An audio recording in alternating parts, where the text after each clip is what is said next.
서울의 심장 강남의 밤은 결코 잠들지 않는 욕망의 용광로와 같았다.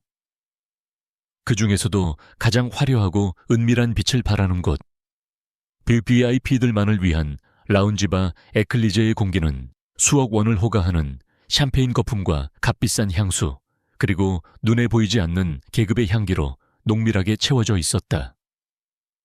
거대한 통유리창 너머로 펼쳐진 도시의 야경은 마치 발 아래 엎드린 보석들처럼 반짝였지만 그 누구도 창밖 풍경에 관심을 두지 않았다. 이곳에 모인 이들에게는 오직 서로의 얼굴과 옷차림, 그리고 그들이 나누는 대화 속에 숨겨진 권력의 향방만이 중요했다. 바로 그 순간 묵직한 티타늄으로 제작된 바의 입구가 소리 없이 열리며 모든 소음과 시선이 한 곳으로 집중되었다. 한유라였다. 2년 만에 뉴욕에서 돌아온 율제그룹의 유일한 후계자. 그녀의 등장은 마치 잘 짜인 연극의 클라이맥스처럼 극적이었다. 칠흑 같은 검은색 실크 드레스는 그녀의 가늘고 긴 몸의 곡선을 따라 흐르며 군더더기 없는 우아함을 드러냈다. 목걸이나 귀걸이 하나 없이 오직 손목에 찬 얇은 플래티넘 시계만이 차가운 빛을 반사하고 있었다.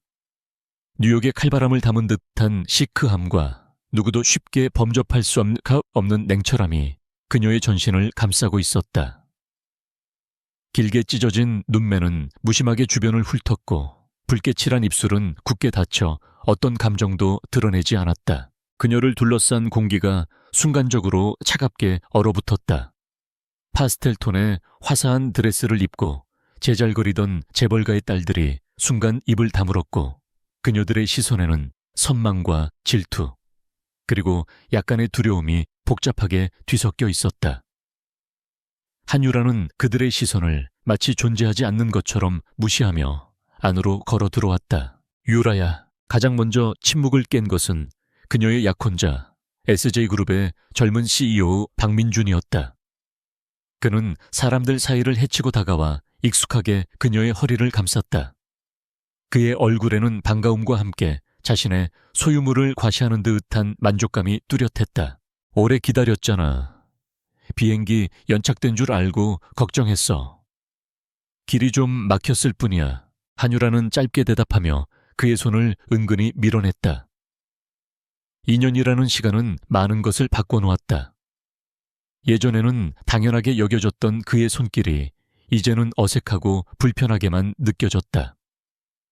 그녀의 미세한 거부감을 눈치채지 못한 박민주는 의기양양하게 주변을 향해 외쳤다. 자, 오늘의 주인공이 오셨다. 다들 우리 유라 오랜만에 보지 더 예뻐졌지. 환호와 박수가 터져 나왔다. 하지만 그 소리는 한유라의 귓가에 공허하게 울릴 뿐이었다. 그녀는 이 위선적인 환대가 지겨웠다. 뉴욕에서의 2년은 그녀에게 율제그룹의 후계자라는 왕관의 무게뿐만 아니라 그 왕관을 둘러싼 인간들의 허위를 꿰뚫어 보는 법을 가르쳐 주었다. 박민주는 그녀를 이끌고 가장 안쪽의 VIP 좌석으로 향했다. 그곳에는 이미 그와 가까운 무리들이 자리를 잡고 있었다. 그리고 그 무리의 중심에 유난히 청초하고 가녀린 모습의 한 여자가 앉아 있었다. 인사해 유라야. 내 개인 비서 이서연 씨야. 내가 없는 동안 내 옆에서 고생 많이 했어. 서연 씨 이쪽은 한유라 상무님. 이서연이라는 여자가 자리에서 일어나 90도로 허리를 숙였다. 파스텔 블루 색상의 원피스는 그녀의 하얀 피부를 더욱 돋보이게 했고 크고 순한 눈망울은 금방이라도 눈물을 흘릴 것처럼 촉촉했다. 모든 것이 계산된 듯한 순수함이었다. 처음 뵙겠습니다, 상무님. 말씀은 많이 들었습니다. 목소리마저 가늘고 부드러웠다. 한유라는 아무 말 없이 그녀를 위아래로 훑어보았다. 긴 생머리, 하얀 피부 보호 본능을 자극하는 여리여리한 몸매. 그리고 무엇보다도 웃을 때 살짝 휘어지는 눈매와 입꼬리가 기묘하게도 2년 전 자신의 모습과 닮아 있었다. 대체품이라는 단어가 그녀의 뇌리를 스치고 지나갔다. 앉아요. 한유라는 짧게 말하고 자리에 앉았다. 그녀의 차가운 태도에 주변 공기가 다시 어색해졌지만 박민주는 그것을 그녀의 까칠한 성격 탓으로 돌리는 듯 웃으며 분위기를 풀었다. 우리 유라가 낯을 좀 가려서 그래. 서연 씨 긴장 풀어요. 그는 자연스럽게 이서연의 어깨를 토닥였다. 그 손길이 너무나도 익숙하고 다정해서 주변의 몇몇 사람들은 의미심장한 눈빛을 교환했다. 샴페인이 채워지고 거짓된 웃음과 대화가 다시 이어졌다. 화제는 자연스럽게 한유라의 뉴욕 생활로 옮겨갔다. 뉴욕 지사는 어땠어? 유라야, 네가 가서 실적이 2배나 올랐다고 소문이 자자하던데. 최수진이라는 여자가 과장된 목소리로 물었다. 그녀는 국내 최대 로펌의 딸로 한때 한유라의 가장 친한 친구 행세를 했던 인물이었다. 소문은 원래 과장되는 법이지. 한유라는 샴페인 잔을 들어 입술만 살짝 적셨다. 그녀는 이들의 아첨에 어울려줄 생각이 없었다. 바로 그때 최수진의 시선이 이서연에게로 향했다. 어머, 근데 서연 씨, 이렇게 가까이서 보니까 정말 예전 유라 모습이랑 많이 닮았다. 특히 웃는 모습이. 안 그래 얘들아? 그 말이 도화선이 되었다. 주변에 있던 다른 여자들도 기다렸다는 듯이 맞장구를 쳤다. 맞아. 내가 아까부터 하고 싶었던 말이야. 분위기가 정말 비슷해. 유라가 뉴욕 가기 전 좀 더 부드러웠을 때 모습 같아. 모든 시선이 한유라와 이서연에게로 번갈아 꽂혔다.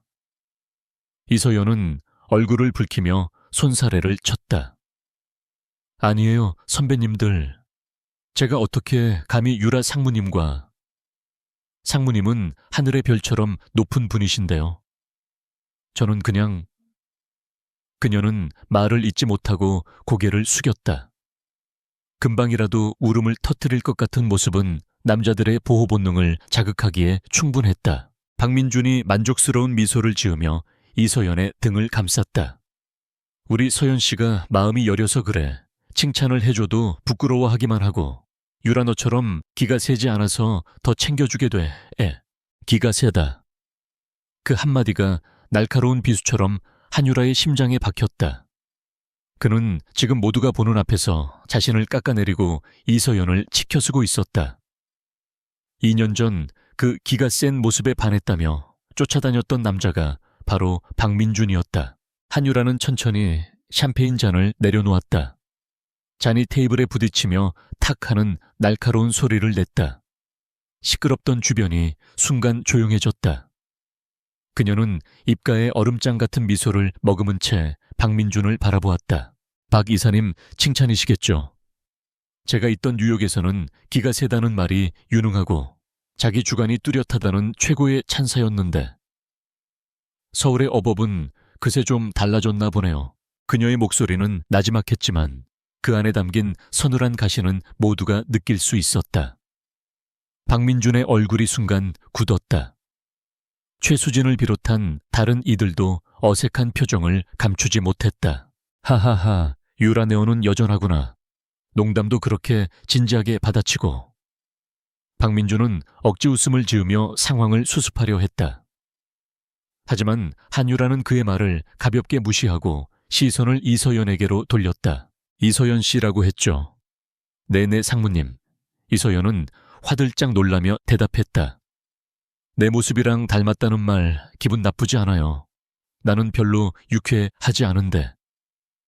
내 과거의 모습이든 현재의 모습이든 누군가의 대체품으로 거론되는 건 사양이라서. 아, 아닙니다, 상무님. 저는 그런 뜻이. 영광이죠. 저 같은 사람이 상무님을 닮았다는 말을 듣는 건. 이서연의 눈에 눈물이 그렁그렁 맺혔다. 그녀는 억울하고 상처받은 피해자의 역할을 완벽하게 소화해내고 있었다. 한유라는 속으로 비웃었다. 저 연약한 가면 뒤에 숨겨진 야망과 계산이 훤히 보였다. 저런 부류의 여자들을 그녀는 뉴욕에서 수없이 봐왔다. 동정심을 무기로 남자들을 조종하고 자신이 원하는 것을 얻어내는 여자들. 영광이라니 다행이네요. 앞으로도 계속 그렇게 영광스러워하길 바래요. 원조는 여기 있으니 이미테이션은 그저 조용히 자기 자리를 지키면 될 테니까. 이미테이션. 그 단어가 나오자마자 분위기는 완전히 싸늘해졌다.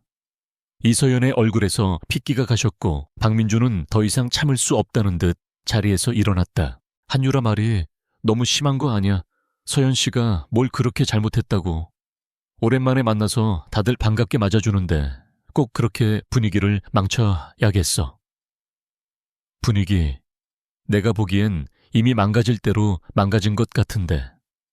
내 약혼자가 다른 여자를 끼고 돌면서 나를 깎아내리는 이 상황이 정상적인 분위기는 아니죠.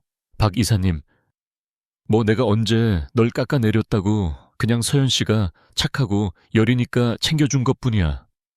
너야말로 피해의식이 너무 심한 거 아니야. 두 사람의 설전이 격해지자 주변 사람들은 숨을 죽인 채 눈치만 보고 있었다. 이서연은 그 사이에서 어쩔 줄 몰라 하며 눈물만 뚝뚝 흘리고 있었다. 그녀의 눈물은 박민준의 분노에 기름을 붓는 격이었다. 이것 봐.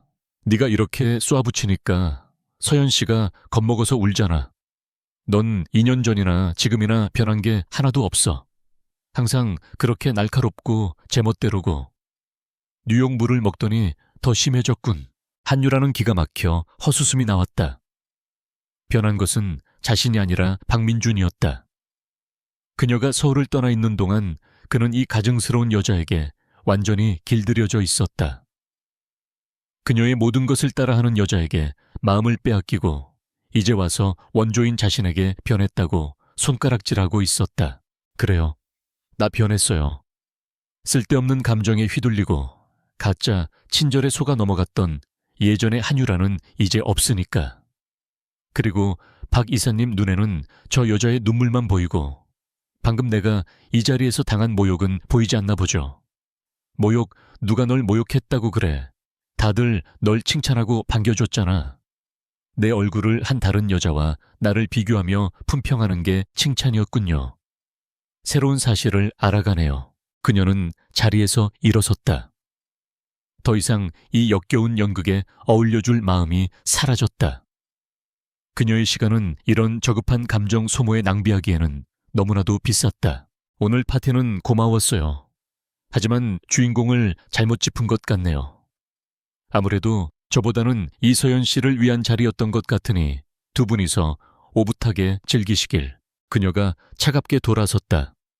그녀의 등 뒤로 박민준의 고함 소리가 들려왔다. 야, 한유라, 너 어디가? 내 말이 아직 안 끝났어. 한유라는 뒤도 돌아보지 않았다. 그녀가 바의 출구를 향해 걸어가는 동안 그 누구도 감히 그녀를 막지 못했다.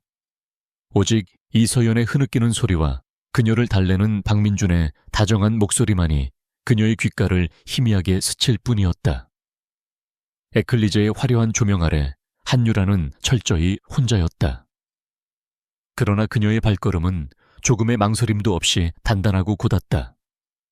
서울에서의 첫날 밤은 그렇게 차갑고 잔인한 방식으로 막을 내리고 있었다. 한유라의 차가운 등을 향해 박민준의 분노에 찬 목소리가 날아와 박혔다. 하지만 그녀는 멈추지 않았다.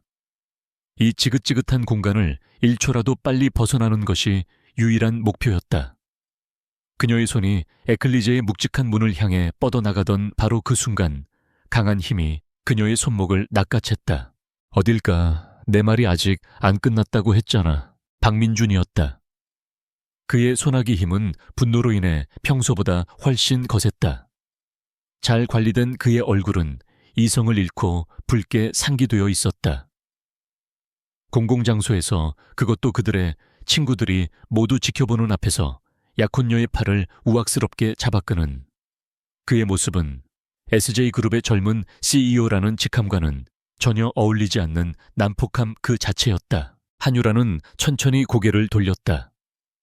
그녀의 시선은 자신의 손목을 붙잡은 그의 손으로, 그리고 이내 그의 일그러진 얼굴로 향했다. 그녀의 눈에는 놀라움이나 당혹감 대신 차가운 경멸만이 담겨 있었다. 이 손노지. 그녀의 목소리는 얼음 조각처럼 차갑고 단호했다. 위협이나 애원이 아니었다. 그것은 거역할 수 없는 명령이었다. 그 서늘한 기세에 박민준이 순간 주춤했다. 그는 한유라의 이런 모습을 본 적이 없었다. 항상 당당하고 제멋대로였지만 이토록 날카롭고 위험한 분위기를 풍긴 적은 없었다. 바로 그 일촉즉발의 순간이었다. 이사님, 상무님, 제발 그만하세요. 다 제 잘못이에요. 간열린 목소리가 두 사람 사이를 파고들었다. 이서연이었다. 그녀는 테이블에 놓여있던 붉은 와인 잔을 들고 어느새 두 사람 곁으로 다가와 있었다. 그녀의 얼굴은 눈물로 얼룩져 있었고 금방이라도 쓰러질 듯 위태로워 보였다. 그녀는 두 사람을 말리려는 듯 손을 내저었다. 제가 괜한 말씀을 드려서 상무님 심기를 불편하게 해드렸어요. 이사님, 제발 화 푸세요.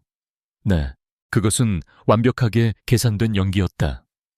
한유라의 눈은 그 찰나의 순간을 놓치지 않았다.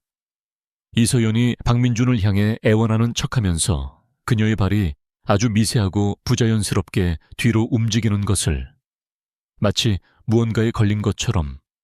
하지만 그녀의 발밑에는 아무것도 없었다. 어머. 짧은 비명과 함께 이서연의 몸이 휘청했다. 그녀의 손에 들려있던 와인잔이 허공으로 솟구쳤다가 포물선을 그리며 그대로 그녀 자신의 몸으로 쏟아졌다. 새하얀 파스텔 블루 원피스 위로 진홍색 와인이 마치 피처럼 선명하게 번져나갔다. 끔찍하고도 아름다운 광경이었다. 라운지바 전체에 정적이 흘렀다. 모든 이들의 시선이 붉은 얼룩으로 망가진 순백의 드레스와 그 앞에 망연자실하게 서 있는 이서연에게 고정되었다. 이서연은 자신의 옷을 내려다보며 작고 겁에 질린 신음을 내뱉었다. 어떻게 내 옷? 그 한마디는 모든 상황을 종결시키는 마법의 주문과도 같았다. 박민준은 마치 마법에서 풀려난 사람처럼 정신을 차렸다.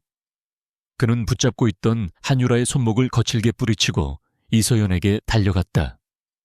한유라는 그 힘에 밀려두어 걸음 뒤로 비틀거렸다. 서연 씨, 괜찮아요. 다친 데는 없고. 박민준의 목소리는 언제 화를 냈냐는 듯이 걱정과 다정함으로 가득 차 있었다. 그는 자신의 값비싼 수트 재킷을 벗어 이서연의 어깨를 감싸주었다. 그 모습은 마치 비극 속 여주인공을 구하는 기사처럼 보였다. 그리고 그 기사는 이제 분노에 찬 눈으로 마녀를 향해 돌아섰다. 한유라. 그의 목소리는 아까와는 비교도 할 수 없을 정도로 차갑게 가라앉아 있었다. 이제 만족해. 한유라는 대답하지 않았다. 그녀는 자신의 손목을 내려다보았다. 박민준이 거칠게 뿌리치는 바람에 그녀의 하얀 손목에는 이미 붉은 손자국이 선명하게 새겨지고 있었다. 통증보다 더한 차가운 분노가 등줄기를 타고 솟구쳤다. 내가 저지른 짓을 좀 봐. 네, 그 잘난 자존심 하나 때문에 네 그 삐뚤어진 성질머리 때문에 이게 다 무슨 꼴이냐고. 서연 씨가 뭘 그렇게 잘못했어. 너한테 쩔쩔매면서 어떻게든 네 기분 맞춰주려고 노력한 죄밖에 더 있어. 박민준의 목소리가 점점 커졌다. 그는 이제 주변의 시선 따위는 아랑곳하지 않았다. 그는 한유라를 손가락으로 가리키며 마치 죄인을 심판하는 검사처럼 말을 쏟아냈다. 내가 한마디 쏘아붙일 때마다 저 착한 애가 얼마나 상처받았을지 생각해 본 적 있어? 없어? 없겠지. 넌 태어날 때부터 네 발밑에 세상이 있다고 생각하며 살아왔으니까 남의 감정 따위는 안중에도 없었겠지. 이샤와짤. 주변에서 수근거리는 소리가 들려왔다. 세상에 한 상무 너무 심하네. 이서연 씨만 불쌍하게 됐어. 저 드레스 한정판이라 엄청 비쌀 텐데. 박 이사님이 저렇게까지 화내는 거 처음 봐. 최수진이 손수건을 들고 이서연에게 다가가 위로하는 척하며 한유라가 들으라는 듯이 말했다. 서연 씨, 괜찮아. 너무 속상하겠다. 어떤 사람들은 자기가 가진 게 많다고 남을 배려할 줄은 모르나 봐. 너무 신경 쓰지 마. 그 모든 비난과 동정의 시선이 화살처럼 날아와 한유라에게 박혔다. 그녀는 순식간에 가해자가 되어 있었다. 질투심에 눈이 멀어 연약한 여자를 괴롭힌 악녀. 그것이 지금 이 공간의 모든 사람들이 그녀에게 내린 판결이었다. 한유라는 피가 차갑게 식는 것을 느꼈다. 뜨거웠던 분노는 어느새 사라지고 그 자리에는 섬뜩할 정도의 냉정한 이성만이 남았다. 그녀는 자신을 몰아붙이는 박민준의 얼굴을, 그리고 그의 등 뒤에서 눈물을 흘리며 보호받고 있는 이서연의 얼굴을, 또 그들 주위에서 동조하며 쑥덕거리는 사람들의 얼굴을 하나하나 뜯어보았다. 위선자들. 이것이 그녀가 내린 결론이었다. 박민준. 그는 사랑이라는 이름으로 자신의 열등감을 포장하고 약한 여자를 보호한다는 명목으로 자신의 우월감을 확인받고 싶어하는 비겁한 남자였다. 그는 한유라의 능숙함과 강인함을 더 이상 감당할 수 없게 되자 그녀를 닮았지만 순종적인 인형을 옆에 두고 위안을 삼았던 것이다. 이서연. 그녀는 연약함을 무기로 삼는 교활한 사냥꾼이었다. 자신의 욕망을 위해 타인을 기꺼이 제물로 삼는 가장 위험한 부류의 인간이었다. 그리고 나머지 사람들. 그들은 강자의 편에 서서 약자를 짓밟는 것을 오락거리로 삼는 천박한 구경꾼들이었다. 이 모든 것을 깨닫는 데는 그리 오랜 시간이 걸리지 않았다. 지난 2년간의 약혼 기간, 그리고 그 이전의 시간들 동안 그녀가 애써 외면하고 무시해왔던 모든 균열과 위화감의 조각들이 순식간에 맞춰지며 끔찍한 진실의 그림을 완성했다. 내가 뉴욕에서 대체 뭘 배웠는지 모르겠지만 사람의 마음을 무자비하게 짓밟는 법을 배운 모양이군. 박민준의 비난은 계속되었다. 율제그룹 후계자라는 자리가 널 그렇게 오만하게 만들었나? 당장 사과해. 내 그 가짜는 자존심 따위는 집어치우고 당장 서연 씨에게 무릎 꿇고 사과하란 말이야. 무릎을 꿇고. 그 말을 듣는 순간 한유라의 머릿속에서 무언가 툭 하고 끊어지는 소리가 났다. 그녀는 천천히 고개를 들었다. 그녀의 얼굴에는 더 이상 분노도 상처도 그 어떤 감정도 남아있지 않았다. 텅 비어버린 눈동자는 깊이를 알 수 없는 심연처럼 박민준을 빨아들일 듯이 응시했다. 방금 전까지 맹렬하게 타오르던 화산이 순식간에 모든 열기를 잃고 차가운 빙산으로 변해버린 듯한 변화였다. 그 섬뜩한 침묵과 고요함에 오히려 고함을 지르던 박민준이 말을 멈췄다. 그는 자기도 모르게 마른 침을 삼켰다. 지금 그의 눈앞에 서 있는 여자는 그가 알던 한유라가 아니었다. 그녀의 입술이 아주 천천히 열렸다. 모두가 그녀의 입에서 나올 사과 혹은 변명을 기다리며 숨을 죽였다. 하지만 한유라는 그들의 기대를 철저히 배반했다. 그녀의 시선은 오직 박민준 한 사람에게만 고정되어 있었다. 마치 이 공간에 다른 사람들은 존재하지 않는 것처럼 그녀는 생각했다. 이 남자였구나. 내가 내 인생의 일부를 기꺼이 내어주려고 했던 남자가. 이토록 어리석고 나약하고 비열한 남자였다니. 그녀는 그와의 과거를 떠올렸다. 함께 웃었던 순간들, 미래를 약속했던 말들, 그 모든 것이 한낱 신기루처럼 흩어지고 있었다. 오늘 이 자리에서 그는 자신의 손으로 그 모든 것을 산산조각 내버렸다. 박민준이 참지 못하고 다시 소리쳤다. 사과하라고. 당장 서연 씨에게 사과하란 말이야. 그의 외침이 공허하게 울려 퍼졌다. 한유라는 여전히 아무 말도 하지 않았다. 그녀는 그저 텅 빈 눈으로 그를 바라볼 뿐이었다.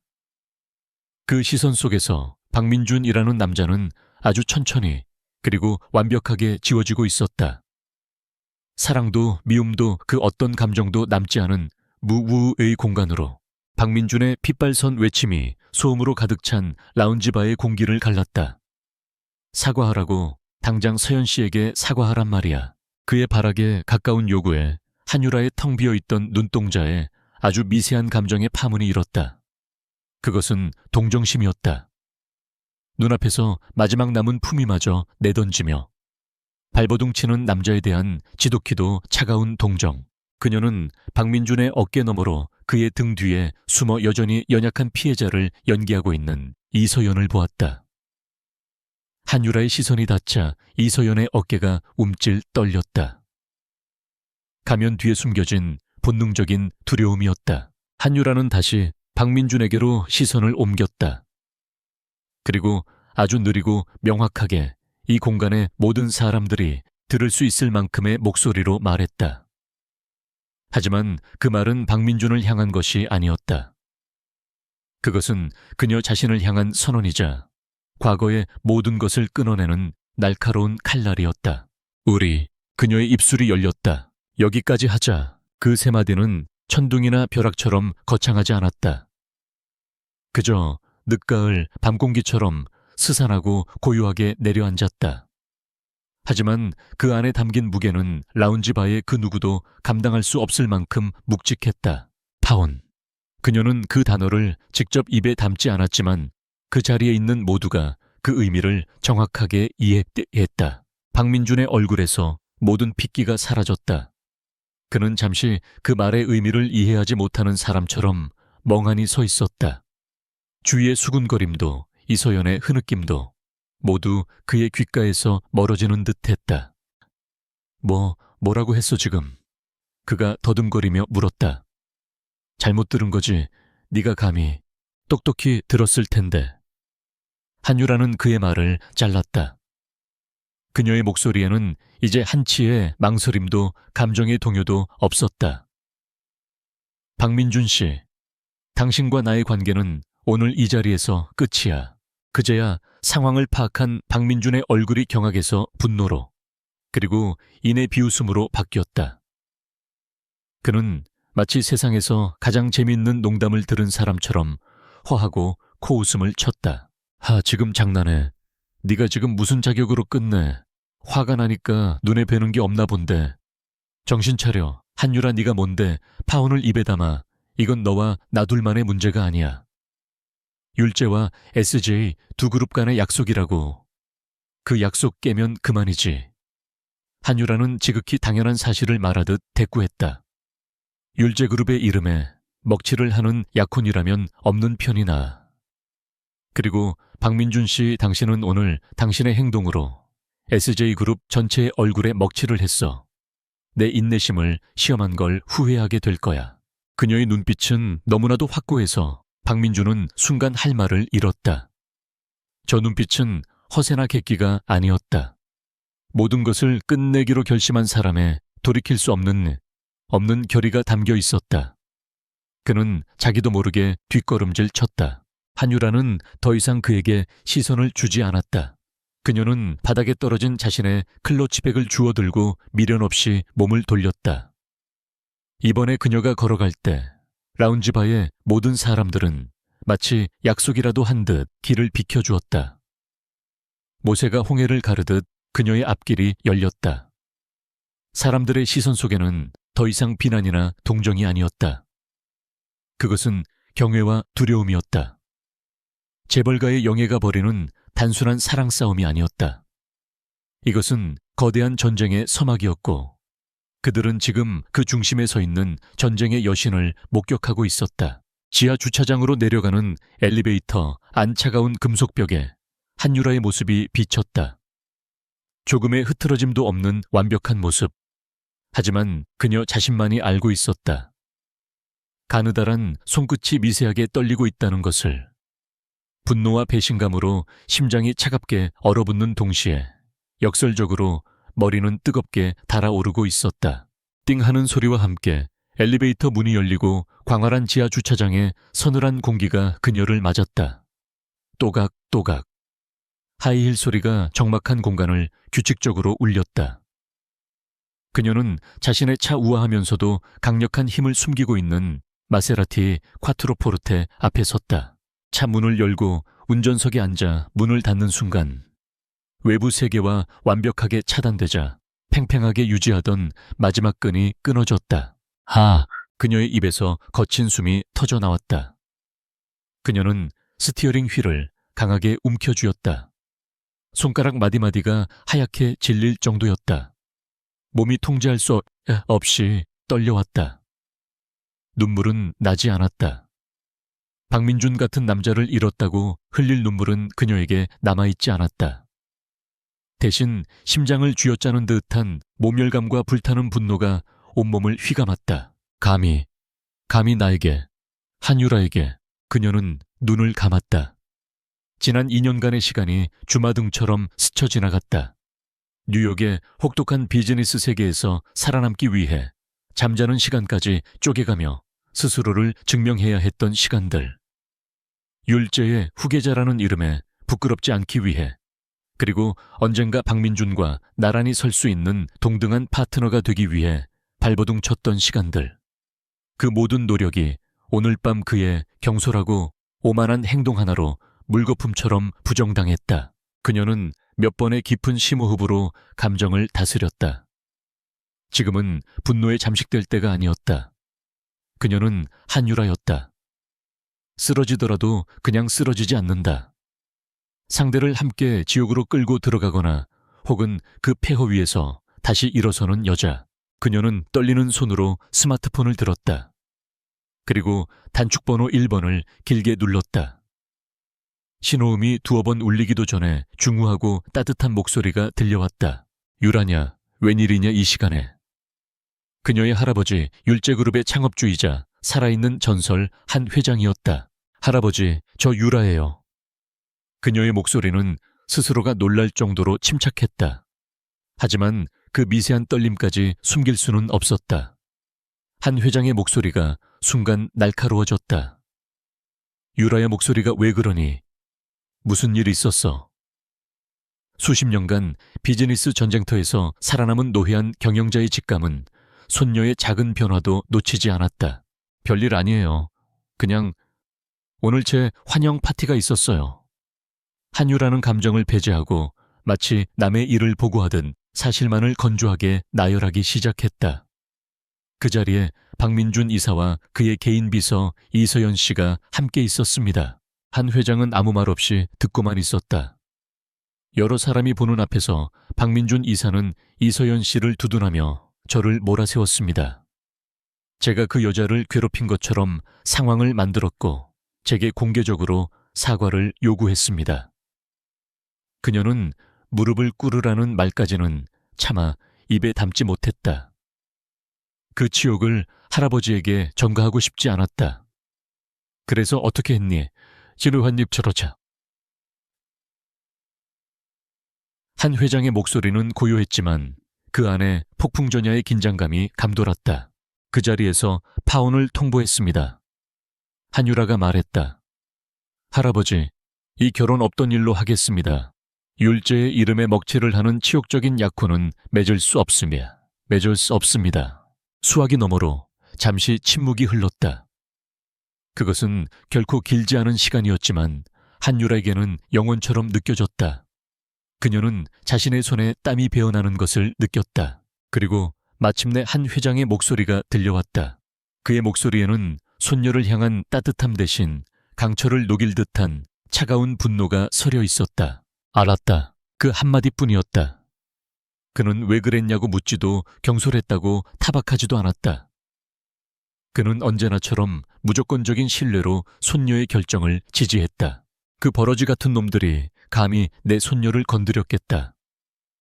나지막한 그의 목소리에는 살기마저 느껴졌다. 유라야, 너는 아무 걱정 말고 오늘 밤은 푹 쉬어라. 이 할아비가 모든 것을 바로잡아주마. 내일 아침 네가 눈을 떴을 때 세상은 바뀌어 있을 게다. 수화기 너머로 그가 다른 사람을 부르는 소리가 희미하게 들려왔다. 김비서 당장 들어와. 할아버지. 나머지는 이 할아비가 알아서 한다. 끊겠다. 통화가 끊겼다. 한유라는 스마트폰을 내려놓고 스티어링 휠에 이마를 기댔다. 긴장이 풀리면서 온몸에 힘이 빠져나갔다. 할아버지의 마지막 말을 듣는 순간 그녀는 알 수 있었다. 거대한 폭풍이 서울의 비즈니스계를 덮칠 것이라는 것을. 그리고 그 폭풍의 눈은 바로 SJ그룹과 박민준이 될 것이라는 것을. 그녀는 천천히 고개를 들고 시동을 걸었다. 마세라티의 강력한 엔진이 낮은 소리로 울부짖었다. 그녀는 더 이상 한남동의 본가로 갈 생각이 없었다. 그녀는 한강이 내려다 보이는 오직 그녀 자신만을 위한 삼성동의 펜트하우스를 향해 차를 몰았다. 반짝이는 서울의 야경이 차창 밖으로 빠르게 스쳐 지나갔다. 그녀는 텅 빈 도로를 질주하며 생각했다. 박민준, 넌 오늘 나를 잃은 게 아니야. 네가 율제의 힘을 등에 업고 가질 수 있었던 모든 미래를 내 스스로 걷어찬 거지. 그녀의 눈빛이 차가운 강철처럼 단단해졌다. 상처 입은 공주가 아니라 복수를 다짐하는 여왕의 눈빛이었다. 전쟁은 이제 막 시작되었다. 다음 날 새벽 서울이 아직 짙은 회색빛 안개 속에서 깨어나지 않은 시간. 한유라는 통유리창 앞에 서서 밤새 잠들지 못했던 도시의 마지막 숨을 내려다보고 있었다. 그녀의 펜트하우스는 도시의 소음이 닿지 않는 하늘 위의 성체였지만 어젯밤에 솟아는 파도처럼 그녀의 내면을 잠식하며 단 한순간의 평온도 허락하지 않았다. 그녀는 밤새 한숨도 자지 못했다. 침대에 눕는 대신 샤워를 하고 검은색 실크 가운을 걸친 채 율제그룹의 법무팀이 보내온 보고서와 SJ그룹의 재무제표를 검토했다. 분노는 사람을 무기력하게 만들기도 하지만 한유라에게 분노는 가장 강력한 각성제였다. 감정에 휘둘려 일을 그르치는 것은 삼류들이나 하는 짓이었다.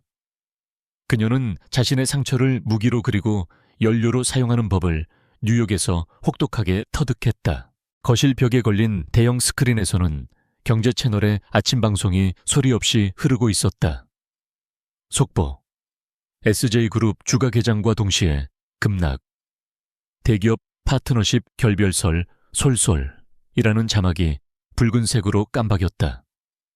할아버지의 분노가 생각보다 훨씬 빠르고 거대하게 움직이고 있었다.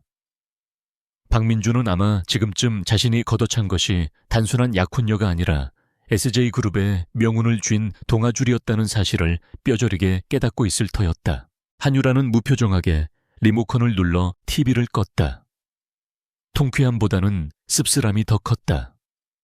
사랑이라고 믿었던 관계의 끝이 고작 이런 주가, 그래프 따위로 증명된다는 사실이 허무했다.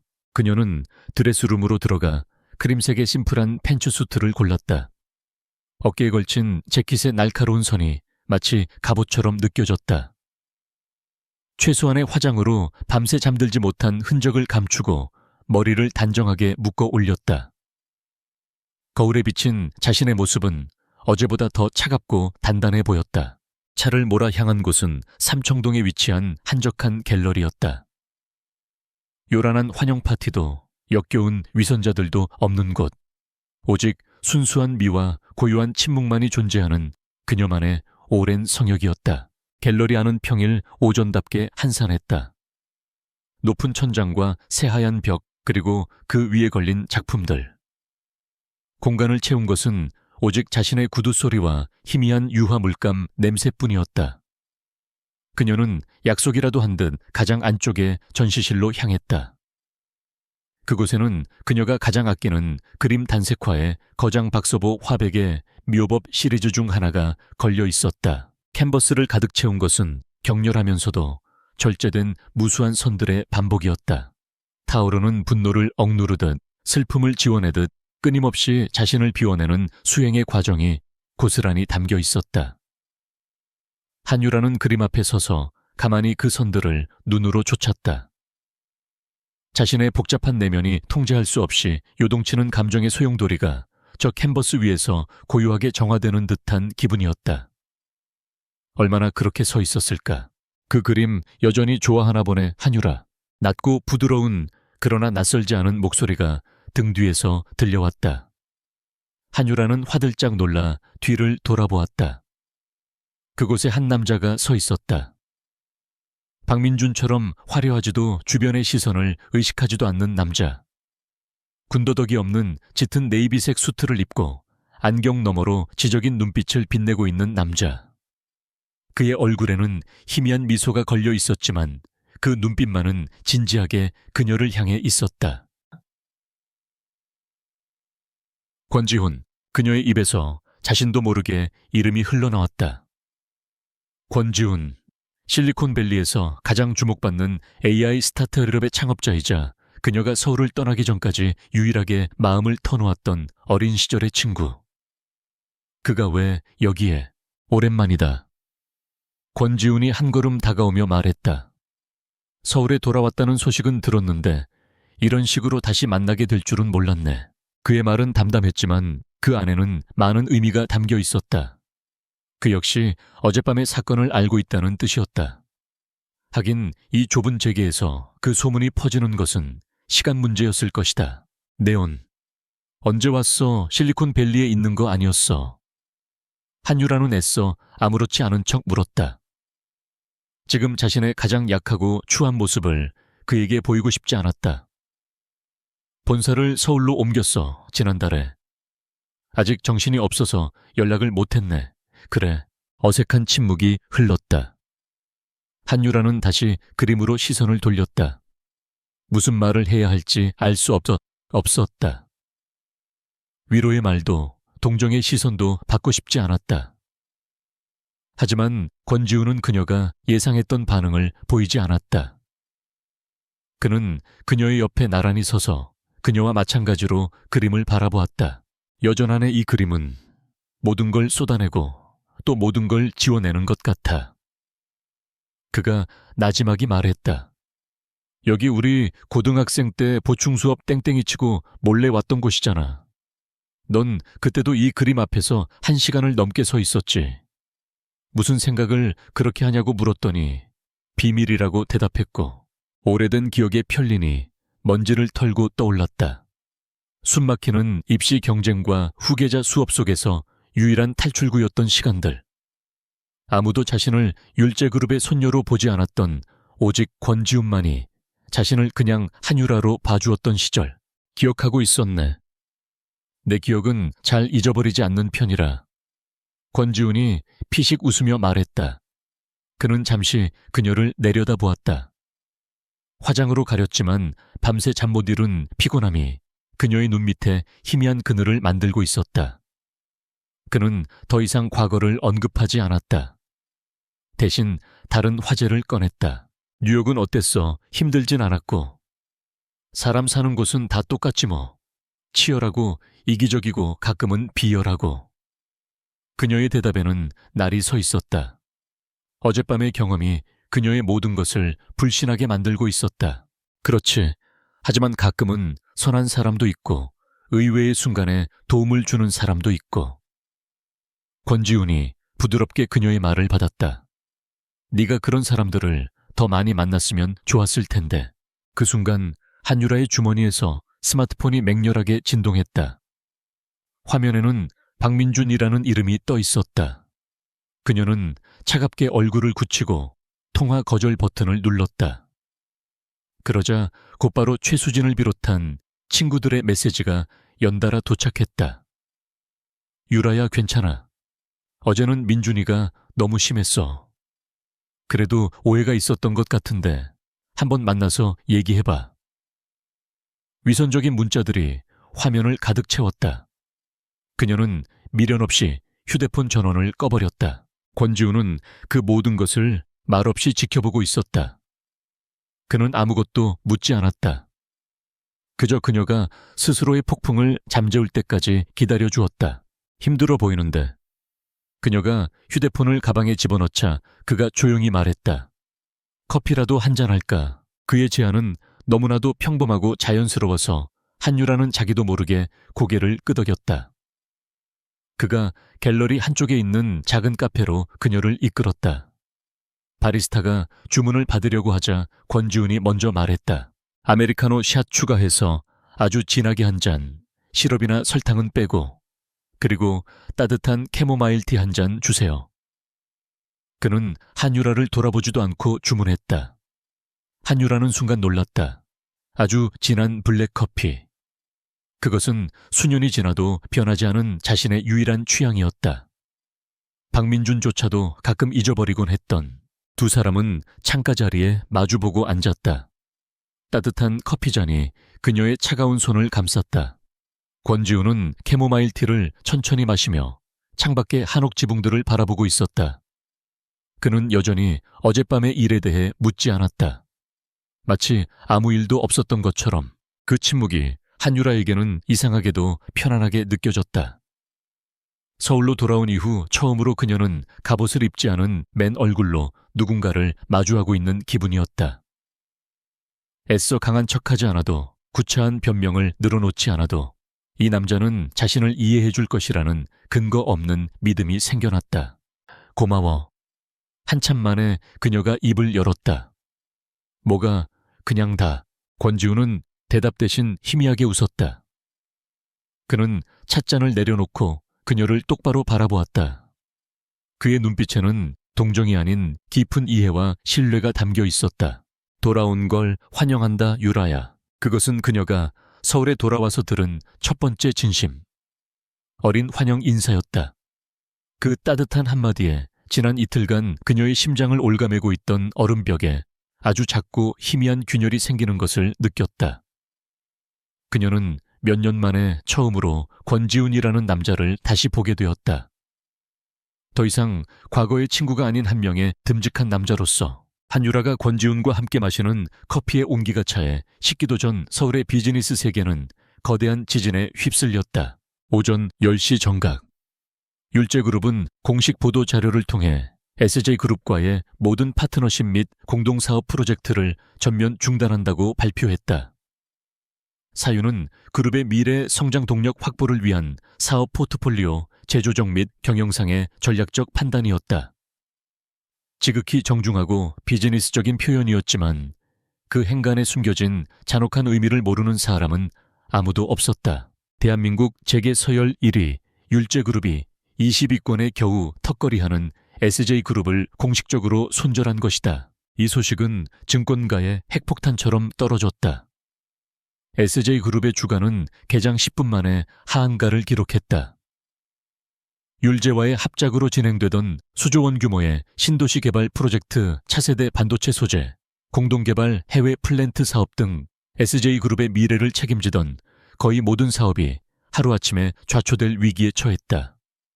전화통에 불이 나고 관련 계열사들의 주가도 동반 폭락했다. SJ그룹의 이름은 실시간 검색어 순위에서 내려올 줄 몰랐다. 같은 시각 서울 파이낸스 센터 최상층에 위치한 SJ그룹의 회장실은 전쟁터를 방불케 했다. 이 명청한 놈. 내 놈의 그 하찮은 노름 때문에 회사가 통째로 날아가게 생겼다. 박 회장 박민준의 아버지가 육중한 크리스털 잿더리를 집어던졌다. 잿더리는 박민준의 발치에 떨어져 요란한 소리를 내며 산산조각이 났다. 하지만 박민준은 눈 하나 깜짝하지 않았다. 그는 이미 2시간째 아버지의 분노를 온몸으로 받아내고 있었다. 긴급 소집된 임원 회의는 그야말로 아비규환이었다. 재무담당 사장은 자금줄이 막혀 당장 다음 달에 돌아오는 어음도 막기 힘들다고 울상을 지었고, 기획실장은 율제 없이는 모든 프로젝트가 올스톱이라며 고개를 숙였다. 모든 원망과 비난의 화살은 회의 내내 굳은 얼굴로 입을 다물고 있던 박민준에게로 향했다. 아버지, 그만하시죠. 임원들이 모두 물러간 뒤 박민준이 처음으로 입을 열었다. 그의 목소리는 지쳐 있었지만 여전히 오만함이 배어 있었다. 언제까지 제 탓만 하실 겁니까? 이건 한유라의 성질머리가 문제인 겁니다. 그깟 일로 그룹 간의 약속을 쓰레기처럼 내팽개치는 게 제정신입니까? 그 일, 박 회장은 기가 막힌다는 듯 헛웃음을 쳤다. 이놈아 아직도 정신을 못 차렸구나. 한 회장이 어떤 사람인지 잊었어. 그에게 한유라는 눈에 넣어도 아프지 않을 유일한 핏줄이야. 그런 애를 네가 공공연히 모욕하고 듣자 하니. 어떤 계집애 때문에 그랬다지. 그깟 계집애 하나 때문에 그룹의 명운을 내다 버린 놈은 너야. 이소연 씨는 그런 여자가 아닙니다. 박민준이 발끈하며 소리쳤다. 그리고 한유라는 곧 돌아올 겁니다. 저 없이는 안 되는 애예요. 지금은 화가 나서 저러는 것뿐입니다. 제가 가서 잘 달래주면. 달래줘. 박 회장은 아들의 멱살이라도 잡을 기세로 다가섰다. 내 놈이 지금 상황 파악이 안 돼. 이건 단순한 사랑 싸움이 아니야. 전쟁 선포라고 한 회장이 칼을 뽑았어. 우리가 여기서 살아남을 방법은 단 하나. 네가 당장 한유라 앞에 가서 무릎 꿇고 빌거나 아니면 그 이서연이라는 애를 제물로 바쳐서라도 용서를 구하는 것뿐이야. 박민준은 입술을 깨물었다. 무릎을 꿇으라고 이서연을 제물로 바치라고. 그는 그럴 수 없었. 없었다. 그것은 자신의 자존심이 허락하지 않았다. 그는 이 모든 것이 과민 반응하는 한유라와 나약하게 겁부터 먹는 아버지 때문이라고 생각했다. 그는 아버지의 서재를 뛰쳐나왔다. 자신의 사무실로 돌아오자마자 기다렸다는 듯이 전화가 울렸다.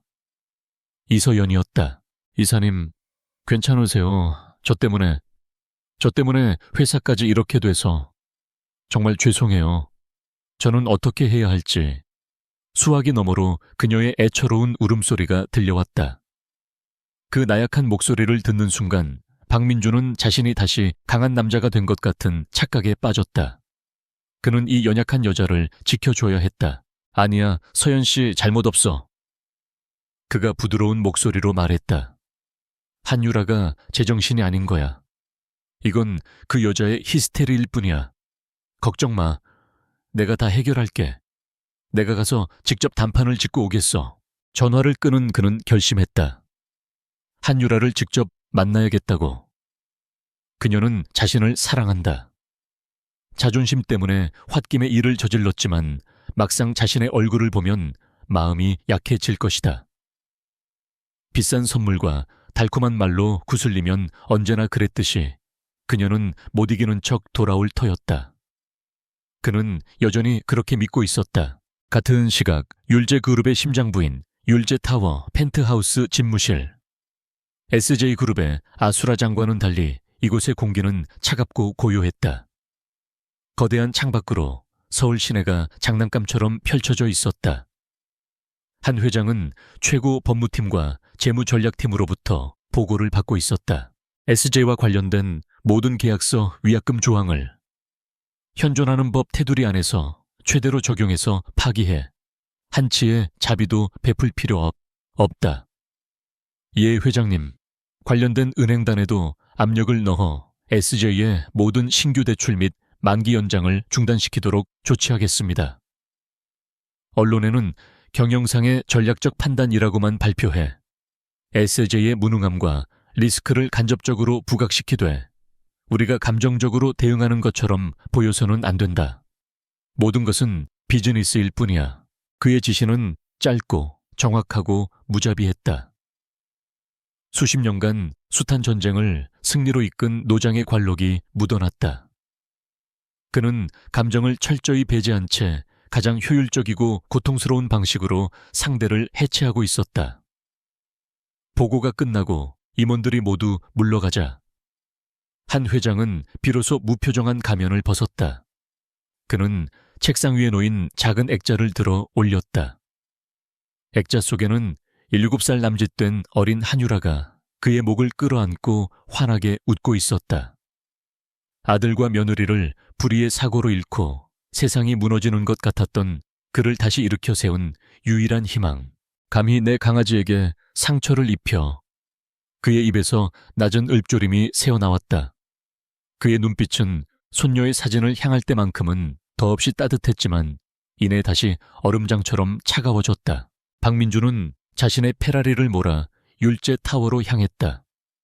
가는 내내 그는 머릿속으로 한유라를 만났을 때 할 말을 시뮬레이션했다. 약간의 사과와 많은 변명, 그리고 그녀의 자존심을 살살 긁어주는 칭찬.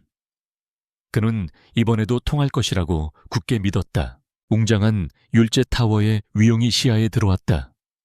세계적인 건축가가 설계한 비정형의 유리 건물은 마치 하늘을 찌를 듯한 거대한 크리스털처럼 보였다. 로비에 들어서는 순간 그는 자신이 얼마나 다른 세상에 발을 들였는지를 실감했다. 높은 천장과 대리석 바닥, 그리고 분주하게 움직이는 율제의 직원들. 모든 것에서 압도적인 자신감과 품격이 느껴졌다. 그는 당당하게 인포메이션 데스크로 향했다. 한유라 상무님을 만나러 왔습니다. SJ그룹의 박민준 이사라고 전해주십시오.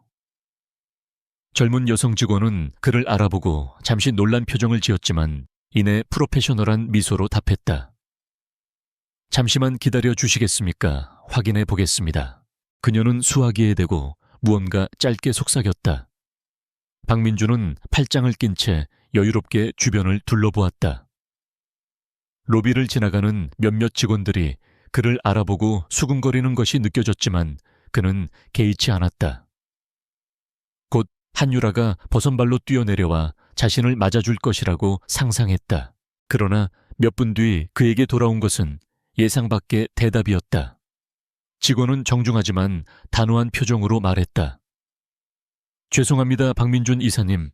한유라 상무님 비서실에서 상무님께서는 현재 다른 중요 회의 중이시며 오늘은 외부 손님을 만날 일정이 없으시다고 전해왔습니다. 회의 무슨 회의가 갑자기 잡혀. 약속 없이 왔지만 내가 누군지 다시 한번 똑똑히 전해요. 박민준의 목소리에 짜증이 섞였다. 네 이사님, 이미 그렇게 전달했습니다. 하지만 직원은 잠시 망설이다가 마음을 정한 듯 말했다. 한유라 상무님께서 박민준 이사님은 앞으로도 뵙지 않겠다고 명확하게 지시하셨습니다. 앞으로도. 그 한마디가 망치처럼 박민준의 뒤통수를 내리쳤다. 그 순간 로비에 있던 모든 사람들이 그를 주목하고 있다는 사실을 깨달았다. 동정조롱 호기심이 뒤섞인 수많은 시선들이 그에게로 쏟아지고 있었다. 대한민국에서 가장 화려한 로비 한복판에서 그는 완벽한 구경거리가 되어 있었다. 뭐라고? 그는 자신의 귀를 의심하며 되물었다. 하지만 직원의 표정은 변함이 없었다. 돌아가 주시기 바랍니다, 이사님. 보안팀을 부르기 전에 그의 오만함과 자존심이 산산조각 나는 순간이었다. 그는 더 이상 아무 말도 할 수 없었다. 거대한 율제타워의 로비 한복판에 바보처럼 서서 그는 처음으로 깨달았다. 이것은 자신이 어떻게 해볼 수 있는 수준의 일이 아니라는 것을. 자신이 감히 도전한 상대가 얼마나 거대하고 무서운 힘을 가졌는지를. 그의 자존심이 마침내 무너져 내린 그 자리에 아주 희미하고 원초적인 두려움이 싹트기 시작했다. 바로 그때 그의 눈에 로비 밖으로 빠져나가는 검은색 마세라티 콰트로포르테가 보였다. 한유라의 차였다. 차는 그의 존재를 알지 못하는 것처럼 조금의 망설임도 없이 부드럽게 미끄러져 VIP 전용 출구를 통해 사라졌다. SJ그룹을 향한 율제의 공습이 시작된 지 일주일. 비즈니스 세계의 시간은 일반적인 물리법칙을 따르지 않았다. 일주일은 한 기업의 운명을 송두리째 바꿔놓기에 충분한 시간이었다. SJ그룹은 율제라는 거대한 산소호흡기를 떼어내자마자 급격한 질식 상태에 빠졌다. 주가는 반토막이 났고 신용 등급은 추락했으며 은행들은 앞다투어 자금 회수에 나섰다.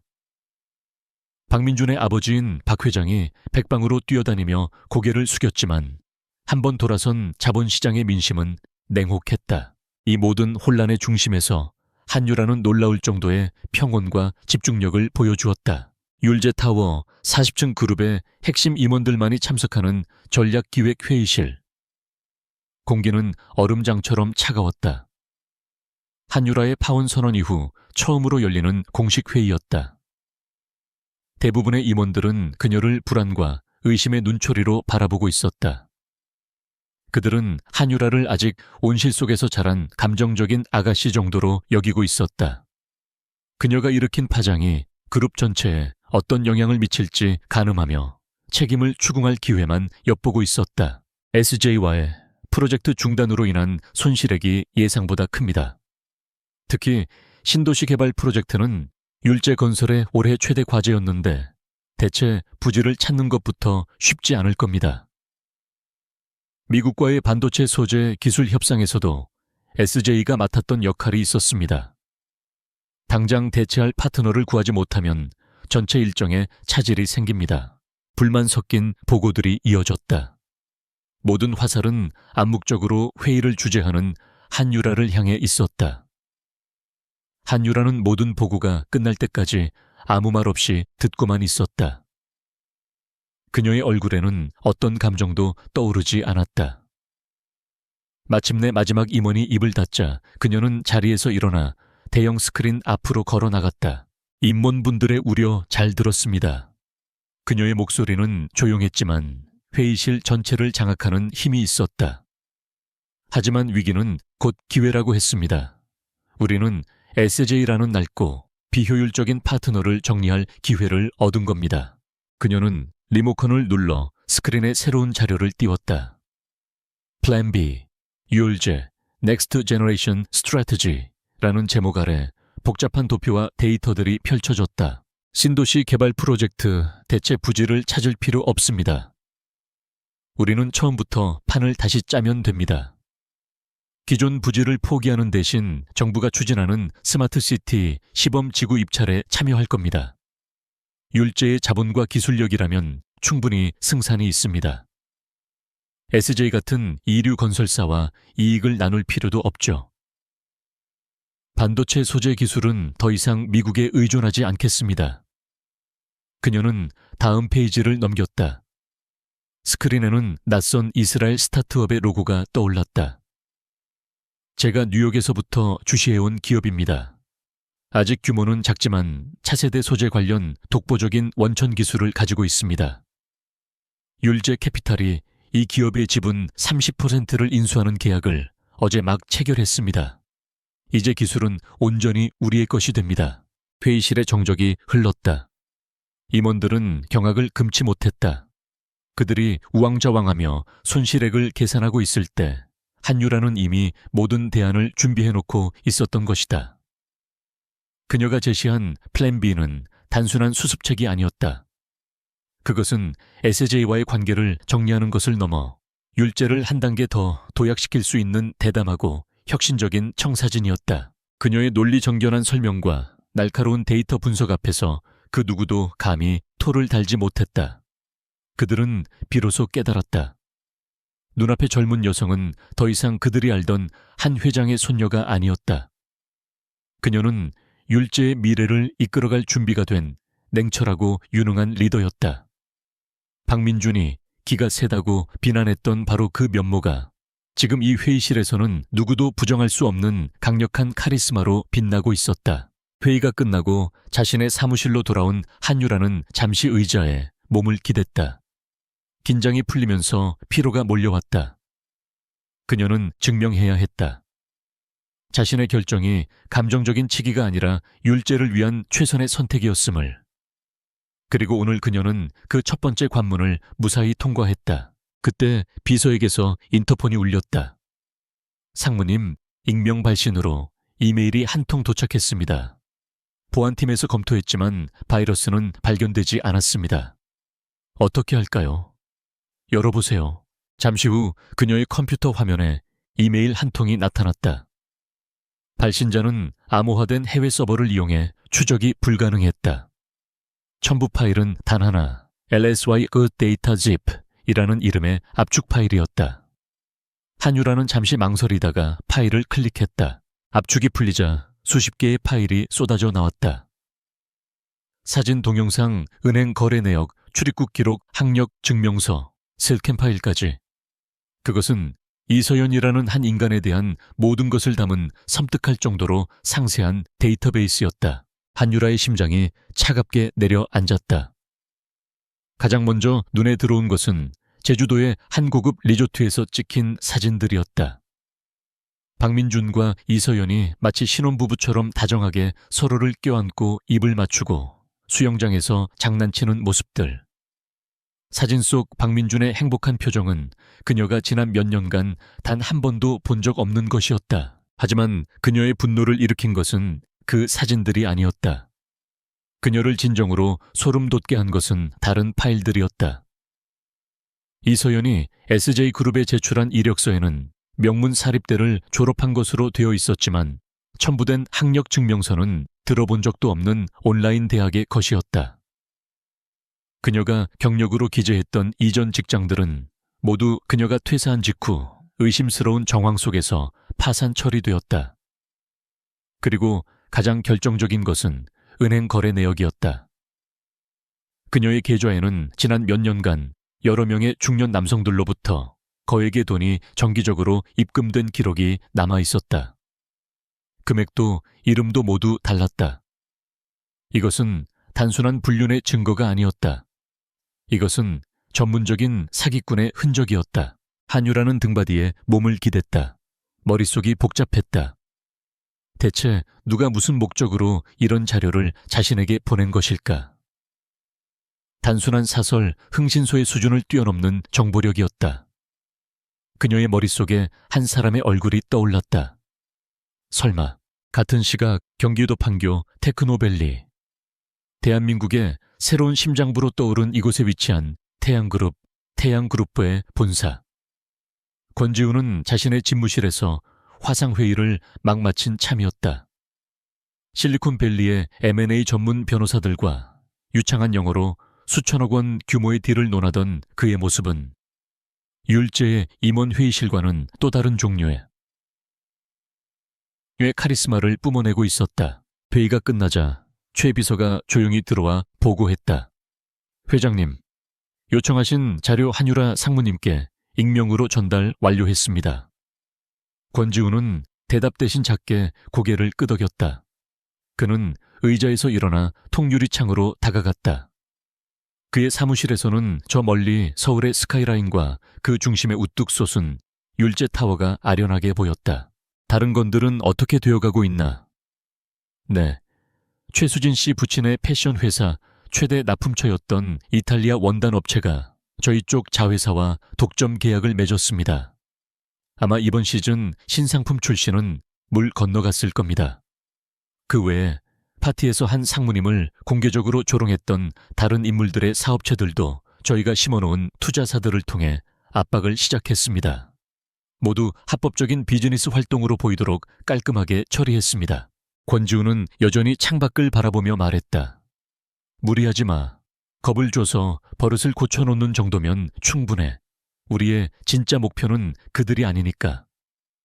그의 진짜 목표, 그것은 한유라를 흔드는 모든 외부 요소를 제거하고 그녀가 온전히 자신의 싸움에만 집중할 수 있도록 만드는 것이었다. 그는 한유라의 능력을 믿었다. 그녀는 누군가의 도움이 필요한 연약한 공주가 아니었다. 그녀는 스스로의 힘으로 적의 심장을 꿰뚫을 수 있는 여왕이었다. 그가 할 일은 그녀가 마음껏 칼을 휘두를 수 있도록 그녀의 등 뒤를 노리는 비겁한 암살자들을 미리 처리해주는 것뿐이었다. 싸움은 네가 하는 거야, 유라야. 난 그저 네 손에 가장 날카로운 칼을 쥐어줄 뿐. 그는 그렇게 생각하며 옅은 미소를 지었다. 그날 저녁 한유라의 개인 비서가 그녀에게 또 다른 보고서를 올렸다. 상무님 지시하신 대로 어제 파티에 참석했던 인물들의 최근 동향을 조사해봤습니다. 이상한 점이 발견되었습니다. 보고서에는 최수진을 비롯한 몇몇 인물들의 이름과 그들 가족이 운영하는 회사의 목록이 적혀 있었다. 그리고 그 회사들이 최근 일주일 사이에 겪고 있는 기이한 사업적 어려움들이 상세히 기록되어 있었다. 갑작스러운 계약, 파기 투자금 회수, 핵심 인력 유출. 모두 다른 사건처럼 보였지만 그 배후를 파고들자 하나의 이름이 공통적으로 나타났다. 태양벤처스, T캐피탈, 넥스트 알파 파트너스. 모두 태양그룹의 자회사이거나 태양그룹이 막대한 자금을 투자한 투자사들이었다. 한유라는 보고서를 내려놓았다. 퍼즐 조각이 맞춰지고 있었다. 익명의 이메일, 자신의 적들이 겪는 불운, 그리고 그 모든 것의 중심에 있는 권지훈. 그는 할아버지처럼 거대한 망치를 휘두르지 않았다. 대신 외과의사의 메스처럼 정교하고 은밀하게 움직였다. 상대가 무엇에 당했는지도 모르게 가장 아픈 곳을 정확하게 도려내고 있었다. 늦은 밤 불 꺼진 사무실에 홀로 남은 한유라는 컴퓨터 화면을 응시했다. 한쪽 모니터에는 이서연의 추악한 진실이 담긴 파일이, 다른 쪽 모니터에는 태양그룹의 기업 지배 구조도가 복잡하게 펼쳐져 있었다. 그녀는 자리에서 일어나 창가로 다가갔다. 팡요는 보이지 않았지만 그 방향을 향해 시선을 던졌다. 그녀의 입가에 복잡 미묘한 미소가 떠올랐다. 그것은 안도감도 부담감도 아니었다. 자신과 동등한 수준에서 혹은 그 이상으로 판을 읽고 움직이는 존재를 발견한 자의 희미한 전율 같은 것이었다. 권지훈, 넌 대체 어디까지 보고 있는 거야? 그녀의 낮은 속삭임이 고요한 사무실의 밤 공기 속으로 흩어졌다. 그날 이후 박민주는 유령처럼 한유라의 주위를 맴돌았다. 수십 통의 전화와 수백 개의 메시지를 보냈고 그녀의 펜트하우스와 율제타워 앞에서 몇 시간이고 죽치고 기다렸다. 하지만 한유라는 그를 철저히 무시했다. 그녀에게 박민주는 이미 과거의 인물 정리해야 할 부실 채권 같은 존재일 뿐이었다. 하지만 박민주는 포기하지 않았다. 일주일 만에 지옥을 경험한 그는 이대로 무너질 수 없었다. 아버지의 경멸, 어린 시선 임원들의 비웃음, 그리고 무엇보다 이 모든 것을 초래한 한유라에 대한 애증 섞인 분노가 그를 움직였다. 그는 마지막 수단으로 그녀의 돌아가신 어머니와의 인연을 들먹이는 비겁한 메시지를 보냈다. 내 어머니께서 살아계셨다면 우리가 이렇게 되는 걸 원치 않으셨을 거다. 마지막으로 딱 한 번만 만나줘. 할 말이 있어. 그 메시지는 결국 한유라의 발목을 붙잡았다. 돌아가신 어머니는 그녀의 가장 약한 부분이었다. 그녀는 이 지긋지긋한 관계에 완벽한 종지부를 찍기 위해서라도 그를 마지막으로 만나야겠다고 결심했다. 약속 장소는 그가 정한 청담동의 한적한 프렌치 레스토랑. 그들이 처음 약혼을 약속했던 곳이었다. 박민주는 이 장소가 그녀의 마음을 흔들 것이라고 믿었지만 그것은 또 한 번의 치명적인 오판이었다. 한유라에게 그곳은 아름다운 추억의 장소가 아니라 자신의 어리석었던 과거를 상기시키는 박제된 공간일 뿐이었다. 한유라는 약속 시간 정각에 레스토랑에 도착했다. 그녀가 예약된 프라이빗 룸의 문을 열자 먼저 와서 기다리고 있던 박민준이 황급히 자리에서 일어났다. 일주일 사이에 그는 딴 사람처럼 초췌해져 있었다. 값비싼 수트는 구겨져 있었고 깔끔하게 관리되던 얼굴에는 거뭇한 수염 자국과 깊은 피로의 그늘이 서려 있었다. 와줘서 고마워 유라야. 그의 목소리는 쉬어 있었다. 한유라는 대답 대신 가방을 내려놓고 그의 맞은편에 앉았다. 그녀의 얼굴은 감정을 읽을 수 없는 가면처럼 차가웠다. 할 말이 뭐죠? 10분만 드리죠. 내 시간은 비싸니까. 유라야, 제발 그렇게 말하지 마. 박민주는 괴로운 표정으로 테이블 위로 손을 뻗어 그녀의 손을 잡으려 했다. 한유라는 마치 벌레를 피하듯 손을 뒤로 뺐다. 그의 손이 허공에서 민망하게 멈췄다. 그래 미안해. 내가 잘못했어. 그날 밤 내가 미쳤었나 봐. 너한테 그렇게 소리치는 게 아니었는데. 서연 씨 일도 내가 오해했어. 그 여자가 그런 사람인 줄은. 그의 사과는 시작부터 잘못되었다. 그는 여전히 모든 것을 이서연의 탓으로 돌리고 있었다. 하지만 너도 너무했어. 아무리 화가 나도 그렇지. 그룹 간의 약속을 그렇게 하루아침에 내팽개칠 수가 있어. 회사 주식이 어떻게 됐는지 알아. 우리 아버지가 쓰러지기 직전이라고. 결국 그의 사과는 자기 연민과 원망으로 변질되었다. 한유라는 그의 한심한 변명을 들으며 속으로 실소했다. 내가 너무했다고 박민준 씨 당신이 이서연이라는 여자를 감싸고 돌 때 그녀에 대해 제대로 알아보기나 했어요. 그녀는 어젯밤 권지훈이 보내준 파일을 떠올렸다. 그 여자 통장에 찍혀있던 수많은 남자들 이름은 어떻게 설명할 건데. 그녀가 졸업했다는 명문대는 존재하지도 않는 유령대학이라는 건 알고 있었어. 그것도 전부 내 탓이야. 박민준의 눈이 충격으로 커졌다. 무슨 소리야 그게. 당신은 아무것도 몰랐던 거지. 그저 당신 눈에 예쁘고 순종적으로 보이니까 아무런 의심도 없이 옆에 두고 놀아놨던 거야. 당신의 그 어리석음 때문에 SJ그룹이 이 지경이 된 건데 아직도 내 탓을 하고 싶은가 보네. 그녀의 날카로운 지적에 박민주는 말문이 막혔다. 그는 자신의 마지막 자존심마저 그녀의 손에 산산조각 나는 것을 느꼈다. 코너에 몰린 쥐가 고양이를 물듯 그는 마지막 발악을 시작했다. 그의 눈빛이 절박함으로 번들거렸다. 좋아하다 내 잘못이라고 치자. 내가 어리석었고 내가 속았어. 하지만 유라야, 넌 나한테 이러면 안 되는 거잖아. 그의 목소리가 격앙되기 시작했다. 내가 널 어떻게 구했는데 네가 나한테 이럴 수 있어. 10년 전 그날 밤을 잊었어. 고등학교 화학실에서 불이 났을 때 연기 속에서 정신을 잃고 쓰러진 널 안고 나온 게 누구였는지 정말 잊었냐고. 그것은 그의 마지막 카드이자 평생 한율에 대해 도덕적 우위를 점하게 해주었던 유일한 무기였다. 그는 자신이 한유라의 생명의 은인이라는 사실을 언제나 자랑스럽게 여겼다. 그리고 그 사실이 지금의 이 위기에서 자신을 구해줄 것이라고 믿었다. 한유라는 그 말을 듣고 아주 천천히 고개를 들었다. 그녀의 눈빛은 더 이상 차갑지 않았다. 그 자리에는 깊이를 알 수 없는 경멸과 벌레를 보는 듯한 혐오감만이 가득했다. 그 얘기가 나올 줄 알았어. 그녀의 목소리는 나지막했지만 레스토랑 룸의 공기를 얼어붙게 만들었다.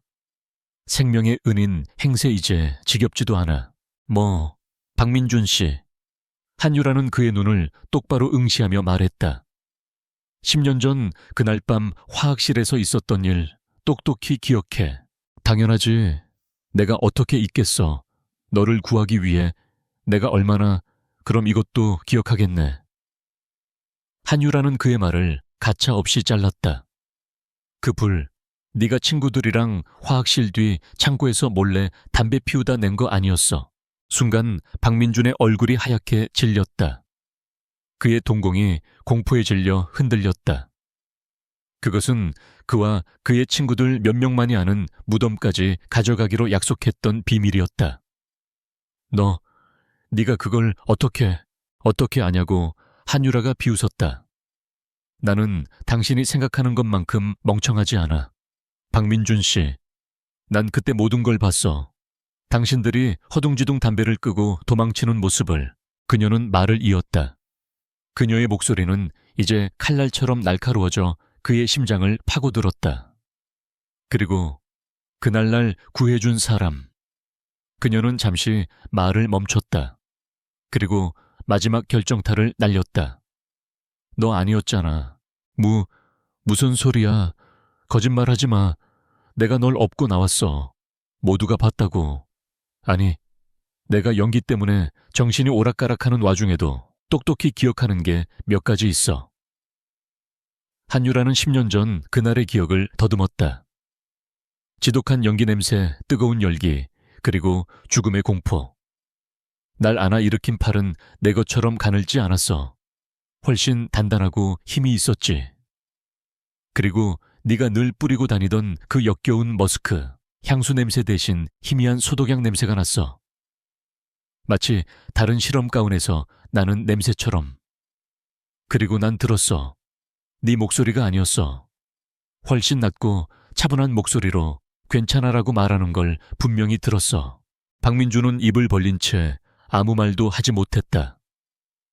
그의 얼굴에서는 모든 색이 사라지고 마치 유령처럼 창백해져 있었다.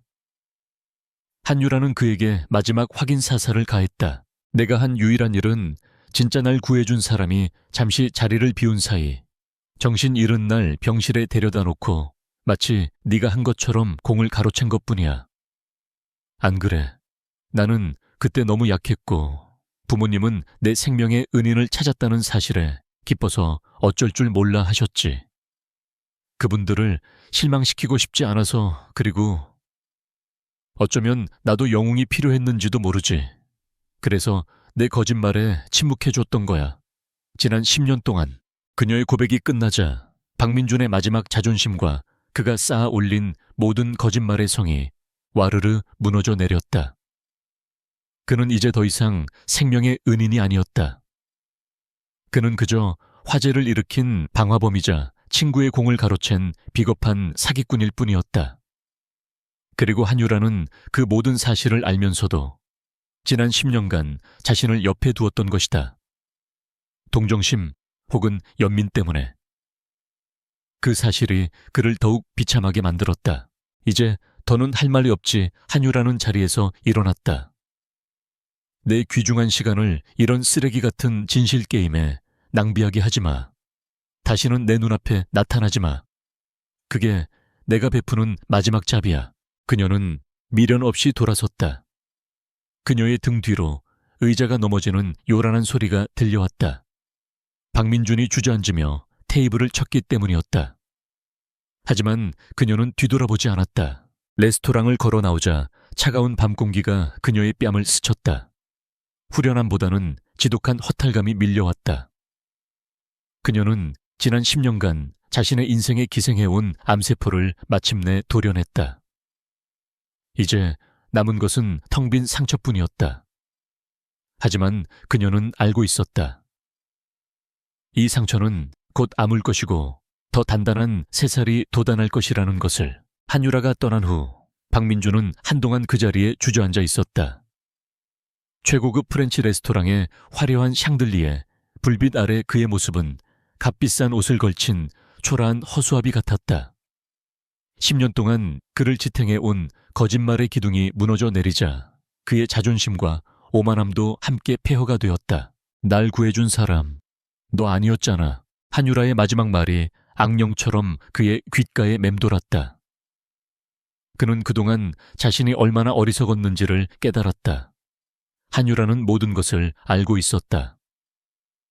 그가 불을 낸 방화범이라는 사실도, 영웅 행세를 한 사기꾼이라는 사실도 전부 알면서 지난 10년간 그를 옆에 두었던 것이다. 사랑해서가 아니었다. 동정 혹은 그보다 더한 경멸 때문에. 그 사실이 그를 미치게 만들었다. 그날 이후 박민주는 폐인처럼 지냈다. 회사에는 애는 나가지 않았다. 낮에는 술을 마셨고 밤에는 악몽에 시달렸다. 그의 머릿속은 온통 한 가지 생각뿐이었다. 그렇다면 진짜 유라를 구한 놈은 누구지? 그는 미친 사람처럼 고등학교 졸업 앨범을 펼쳤다. 한유라의 주위에 있었던 남자애들의 얼굴을 하나하나 짚어나갔다. 하지만 아무리 생각해도 짐작가는 인물이 없었다. 그날의 화제는 큰 사고였고 만약 누군가 영웅적인 행동을 했다면 당연히 소문이 났을 터였다. 하지만 그러지 않았다. 모두가 박민준을 영웅으로 알고 있었고 그 누구도 이 일을 제기하지 않았다. 진짜 영웅은 스스로 모습을 감췄던 것이다. 왜 그의 흐릿한 기억 속을 헤매던 중 문득 한 이름이 뇌리를 스쳤다. 권지훈. 항상 조용했고 눈에 띄지 않았지만 돌이켜보면 늘 한유라의 근처에 있었던 아이. 쉬는 시간에도 점심시간에도 늘 책만 보던 그 아이의 시선이 가끔씩 한유라를 향해 있었다는 것을 어렴풋이 기억해냈다. 그리고 그가 율제그룹과 맞먹는 거대 IT 기업 태양그룹의 회장이 되어 돌아왔다는 소식도. 세월마. 의심은 순식간에 확신으로 변했다. 모든 퍼즐 조각이 맞아 들어가는 기분이었다. 권지훈이 돌아오자마자 한유라가 변했다. 그놈이 한유라에게 모든 것을 말하고 자신을 버리라고 부추겼을 것이다. 어쩌면 율제가 SIE를 공격하는 것 또한 그놈의 계략일지도 모른다. 질투심에 눈이 먼 남자의 비열한 복수극. 그렇게 생각하자 참을 수 없는 분노가 치밀어 올랐다. 그는 비틀거리며 자리에서 일어나 며칠 동안 입고 있던 구겨진 수트 재킷을 걸쳤다. 그는 권지훈을 만나야 했다. 만나서 모든 것을 확인해야 했다. 그가 향한 곳은 서울에서 가장 높은 빌딩 시그니엘 호텔의 최고층에 위치한 바 비아을이었다. 권지훈이 해외 투자자들과의 미팅을 위해 그곳을 자주 이용한다는 정보를 입수했기 때문이었다. 그는 몇 시간이고 독한 위스키를 마시며 권지훈이 나타나기만을 기다렸다. 자정이 가까워질 무렵 마침내 그가 기다리던 인물이 나타났다. 해외 투자자들을 배웅하며 엘리베이터 홀로 걸어 나오는 권지훈의 모습은 박민준과 극명한 대조를 이루었다. 흐트러짐 없는 걸음걸이, 완벽하게 다려진 수트, 그리고 차분하고 지적인 분위기. 박민준은 자신의 초라한 모습과 비교되자 더욱 강한 열등감과 분노에 휩싸였다. 그는 술기운을 빌려 비틀거리며 권지훈에게 다가갔다. 권지훈. 그의 부름에 권지훈이 고개를 돌렸다. 그의 눈썹이 의아함으로 살짝 찌푸려졌다. 박민준 씨, 여긴 어쩐 일로, 어쩐 일이냐고. 박민준이 비웃으며 그의 앞으로 다가섰다. 그의 입에서는 역한 술 냄새가 풍겼다. 내놈 연기 실력은 여전하구나. 시침이 뗄 생각 마. 너지, 네가 한유라한테 무슨 헛소리를 짓거린 거지. 우리 사이를 이간질한 게 너잖아. 권지훈의 눈빛이 순간 차가워졌다. 그는 박민준의 추태에 대꾸할 가치도 없다는 듯 그를 무시하고 돌아서려 했다. 그 태도가 박민준의 분노의 불을 질렀다. 그는 이성을 잃고 달려들어 권지훈의 멱살을 거칠게 움켜쥐었다. 이 자식이 날 무시해 대답해 10년 전 그날 밤 화학실에서 유라를 구한 게 너였어. 그의 절박한 외침에 권지훈의 움직임이 멈칫했다. 그는 천천히 고개를 돌려 자신의 멱살을 잡은 박민준의 손과 그의 핏발선 눈을 번갈아 보았다. 그의 얼굴에는 어떤 놀라움도 없었다. 마치 언젠가는 이런 순간이 올 줄 알았다는 듯 지독히도 차분한 표정이었다. 권지훈은 너무나도 손쉽게 박민준의 손을 뿌리쳤다. 술에 취한 박민준은 그 힘에 밀려 몇 걸음 뒤로 물러났다. 권지훈은 흐트러진 넥타이를 바로잡는 대신 아주 천천히 그리고 의도적으로 자신의 하얀 와이셔츠 소매를 걷어 올렸다. 그리고 박민준은 보았다. 권지훈의 단단한 팔뚝 위, 손목부터 팔꿈치 가까이까지 길게 이어진 흉측하고 붉은 화상 흉터를. 10년이라는 세월에도 불구하고 그날의 끔찍했던 화염의 흔적은 괴물처럼 그의 피부에 살아 숨쉬고 있었다.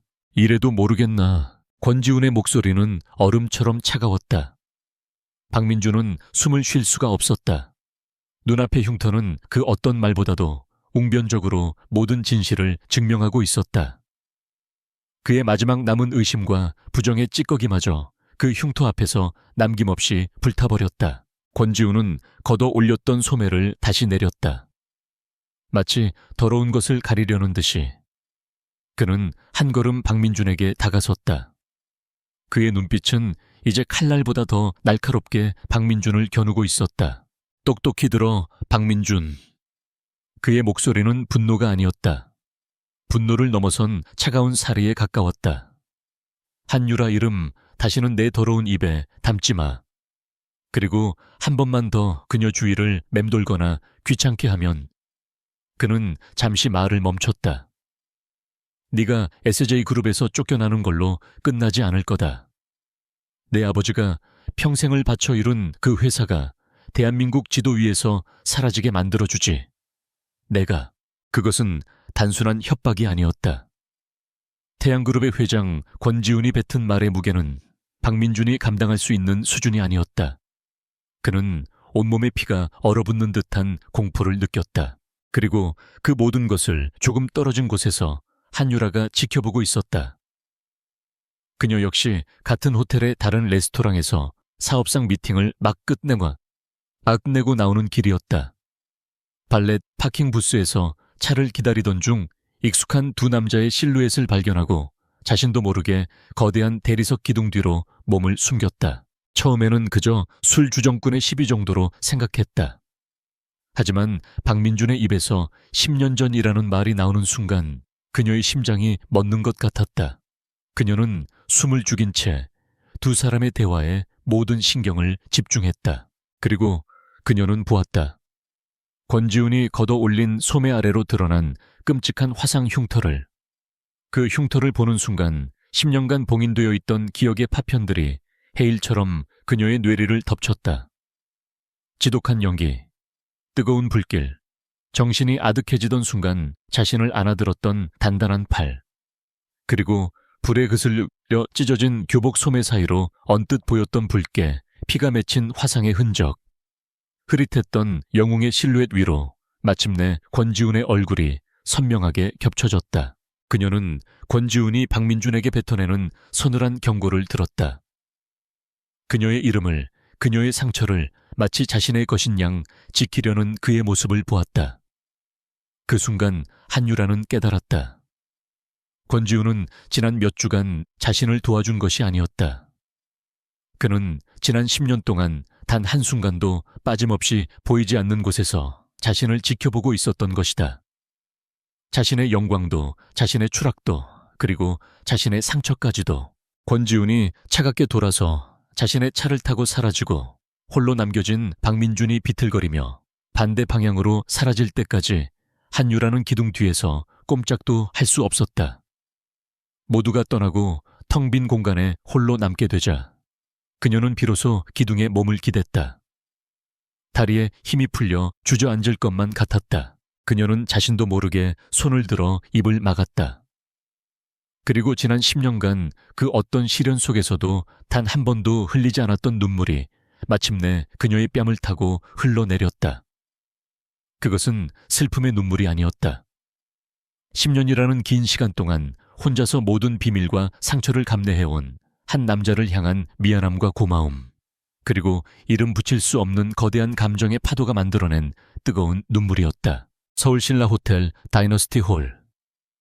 대한민국을 움직이는 0.1%의 권력자들이 모두 모인 듯한 이곳의 공기는 보이지 않는 계급과 야망, 그리고 수십 년간 얽히고 설킨 이해관계로 빽빽하게 채워져 있었다.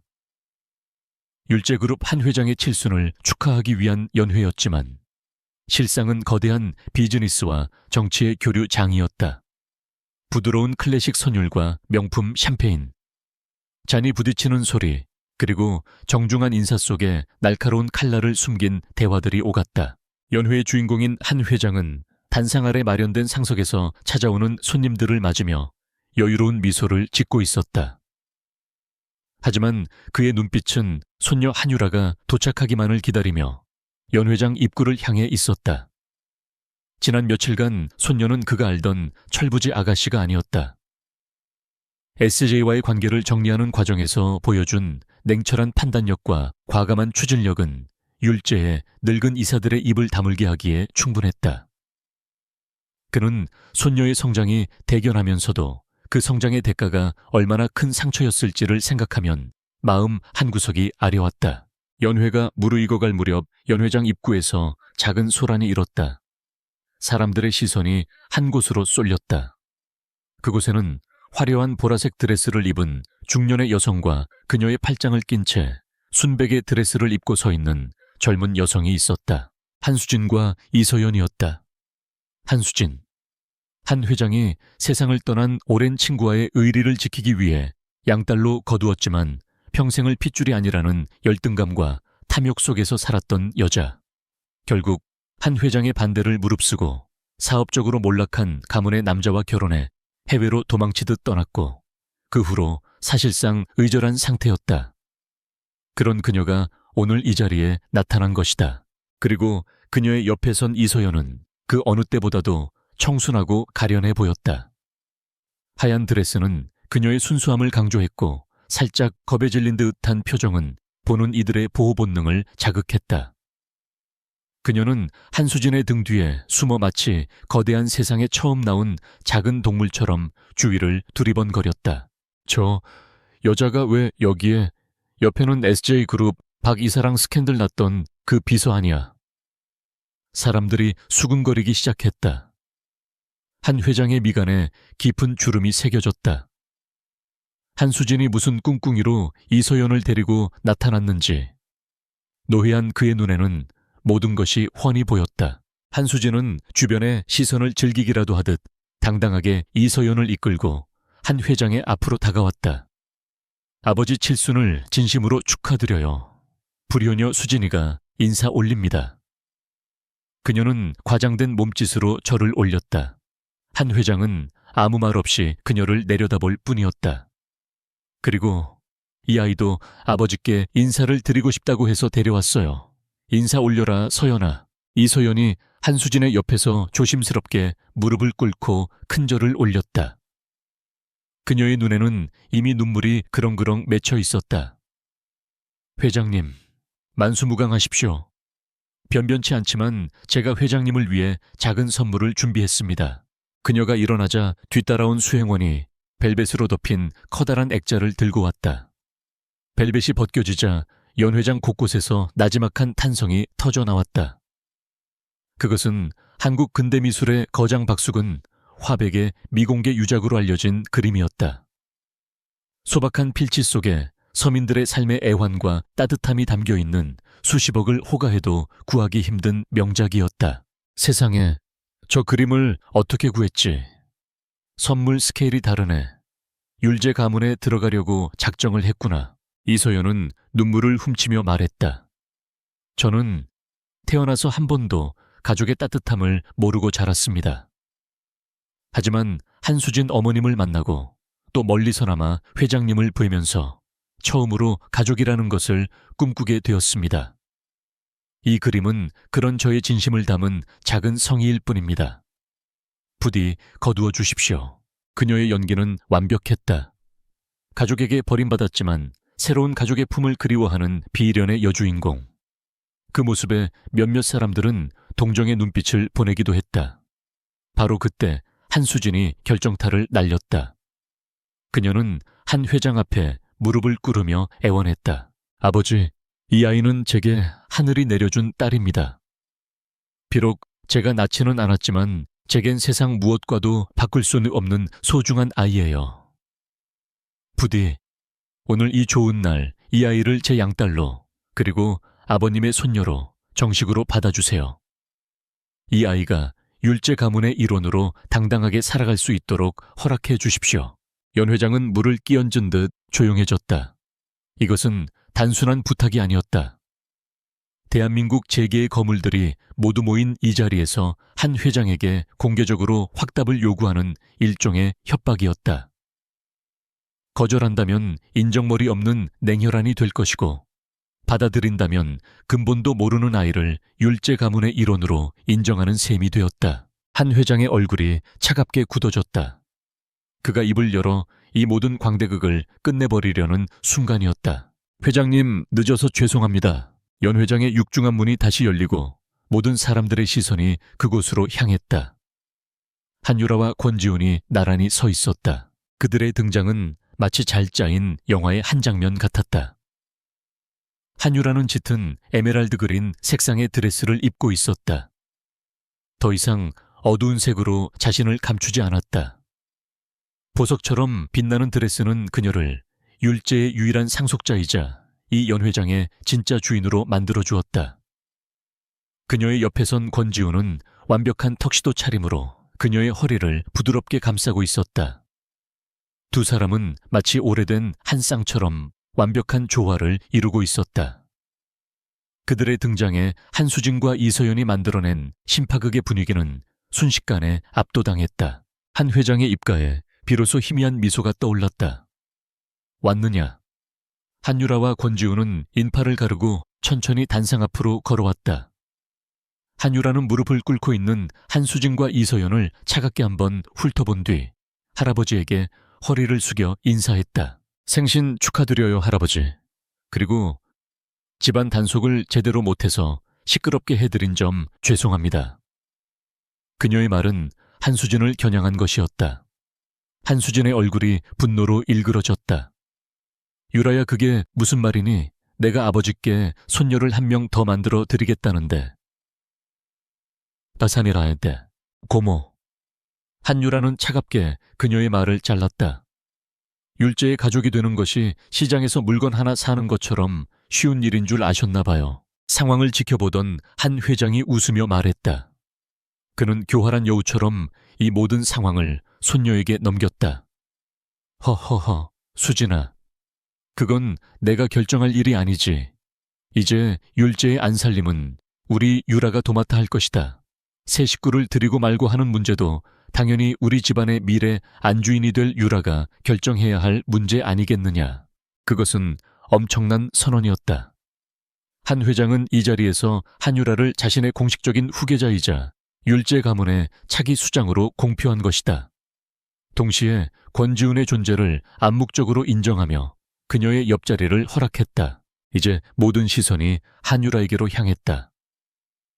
한수진과 이서연은 기대감에 찬 눈으로, 나머지 하객들은 흥미진진한 눈으로 그녀의 입이 열리기를 기다렸다.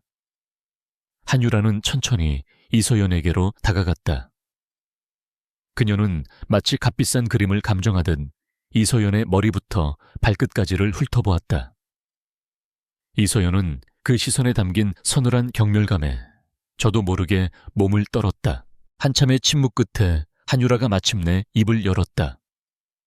그녀의 목소리는 부드러웠지만 그 안에 담긴 내용은 비수처럼 날카로웠다. 사회 식구를 드리는 건 저도 찬성이에요, 할아버지. 그녀의 말에 이서연과 한수진의 얼굴에 화색이 돌았다. 하지만 한유라의 다음 말은 그들의 희망을 산산조각 내버렸다. 하지만 이 집안에 아무나 드릴 수는 없죠. 그녀는 한수진을 향해 돌아보며 얼음장 같은 미소를 지었다. 어디서 굴러먹던 근본도 모르는 쓰레기를 율제의 이름 아래 드릴 생각은 추호도 없어서요, 고모.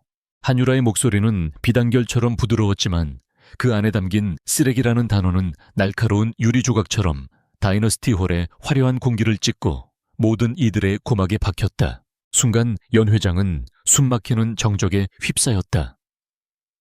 사람들은 방금 자신들이 들은 말을 믿을 수 없다는 듯 한유라와 그녀의 발치에 무릎 꿇고 있는 이서연, 한수진을 번갈아 쳐다보았다. 가장 먼저 정신을 차린 것은 한수진이었다. 그녀의 얼굴은 분노와 모욕감으로 시뻘겋게 달아올랐다. 너 지금 뭐라고 했니? 그녀가 빽소리를 질렀다. 우아한 교양인의 가면은 온데간데 없었다. 네가 감히 이 많은 어른들 앞에서 내 고모뻘인 나에게, 그리고 이 착한 아이에게 쓰레기라니. 네가 뭔데 서연이를 그렇게 모욕해. 박민준이를 이 아이에게 뺏길까봐 질투라도 하는 거니. 그녀의 악다구니는 오히려 상황을 악화시킬 뿐이었다. 바로 그때 연 회장 뒤편에서 혼란을 틈타 몰래 들어와 있던 박민준이 기회라는 듯 뛰쳐나왔다.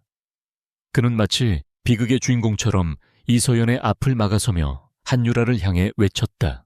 유라야, 그만해. 제발, 서연 씨는 착한 사람이야. 네가 아무리 나한테 화가 났어도 이렇게까지 한 사람을 공개적으로 매도할 필요는 없잖아. 그의 등장은 불난 집에 기름을 붓는 격이었다. 한수진, 이서연, 그리고 박민준. 파멸을 자초하는 어리석은 세 사람이 한 무대에 모인 완벽한 그림이었다. 한유라는 그 광경을 지켜보며 차갑게 미소 지었다. 그녀는 더 이상 이들과 말을 섞을 필요성을 느끼지 못했다. 그녀는 조용히 그녀의 등 뒤에서 든든한 그림자처럼 서 있던 권지훈에게 고갯짓을 했다. 신호였다. 권지훈은 말없이 품 안에서 태블릿 PC를 꺼냈다. 그는 몇 번의 터치로 태블릿을 연 회장의 거대한 중앙 스크린과 연결했다. 잠시 후 단상 뒤편을 화려하게 장식하고 있던 박수근 화백의 그림 영상이 암전되었다. 모두가 의아하게 스크린을 쳐다보는 순간 스크린이 다시 밝아지며 큼지막한 타이틀이 나타났다. 이서연 그녀는 누구인가? 그 아래 이서연이 SJ그룹에 제출했던 증명사진이 떠올랐다. 박민준이 멍하니 스크린을 바라보았다. 한수진이 소리쳤다. 지금 이게 무슨 짓이야. 하지만 그녀의 외침은 다음 장면에 완벽하게 묻혀버렸다. 이서연의 증명사진 옆으로 전혀 다른 사람의 사진이 나타났다. 촌스러운 단발머리에 쌍꺼풀 없는 눈 낮은 코를 가진 낯선 여자의 사진. 하지만 자세히 보면 얼굴의 골격과 윤곽이 미세하게 남아있었다. 사진 아래에는 수술 전 김미나라는 설명이 붙어 있었다. 스크린은 다음 장으로 넘어갔다. 수술 후 이서연. 성형외과 상담 차트로 보이는 문서와 함께 수술 전후의 얼굴 변화를 적나라하게 비교하는 사진들이 연달아 나타났다. 어머, 세상에 완전히 다른 사람이잖아. 연 회장은 경악으로 술렁이기 시작했다. 이서연 아니, 김미나의 얼굴은 새하얗게 질려 있었다. 아니야, 저건 내가 아니야. 합성이라고. 하지만 그녀의 부정을 비웃기라도 하듯 스크린에는 더욱 충격적인 자료들이 펼쳐졌다.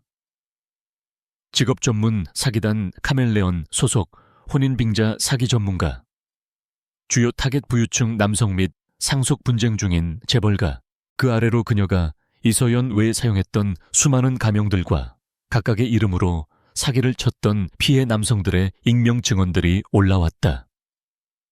수십억 원의 투자금을 뜯긴 중소기업 대표 결혼을 약속하고 잠적한 의사 상속받은 유산을 노리고 접근했던 해외 교포. 피해자들의 목록은 끝이 없었다. 박민준이 이서연에게 사주었던 것과 똑같은 명품 가방과 보석을 다른 남자들에게 선물 받고 찍은 사진들도 증거로 제시되었다. 그리고 마지막으로 권지훈이 한유라에게 보냈던 바로 그 은행 거래 내역이 스크린을 가득 채웠다.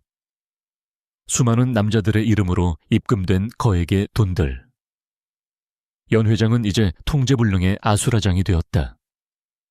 기자들의 카메라 플래시가 미친 듯이 터졌고 사람들의 경악과 비웃음이 뒤섞여 웅궁거렸다. 거짓말이야. 전부 저 여자가 꾸며낸 거야. 한유라가 날 모함하는 거라고. 김민아는 더 이상 연약한 이서연이 아니었다. 그녀는 악에 받쳐 한유라를 손가락질하며 발악했다. 한수진은 자신의 옆에 있던 착하고 예쁜 아이의 정체를 깨닫고 공포에 질려 뒷걸음질 쳤다. 박민주는 그 자리에 못 박힌 듯 서서 스크린과 김민아의 얼굴을 번갈아 볼 뿐이었다. 그가 사랑했던 순수하고 가녀린 이서연은 어디에도 없었다. 그 자리에는 추악한 욕망으로 가득 찬 사기꾼 김민아만이 남아있었다. 그가 그토록 지켜주려 했던 모든 것이 한낱 사기극에 불과했다는 진실이 그의 정신을 파괴하고 있었다. 이제 알겠어. 박민준 씨. 한유라가 그에게 다가가 나지막이 말했다. 그 목소리에는 경멸 대신 깊은 연민이 담겨 있었다. 당신이 사랑했던 건 저 여자가 아니야. 저 여자를 통해 보고 싶었던 순종적이고 나약해서 당신이 마음대로 조종할 수 있다고 믿었던 당신의 욕망이 만들어낸 허상이었을 뿐이라고.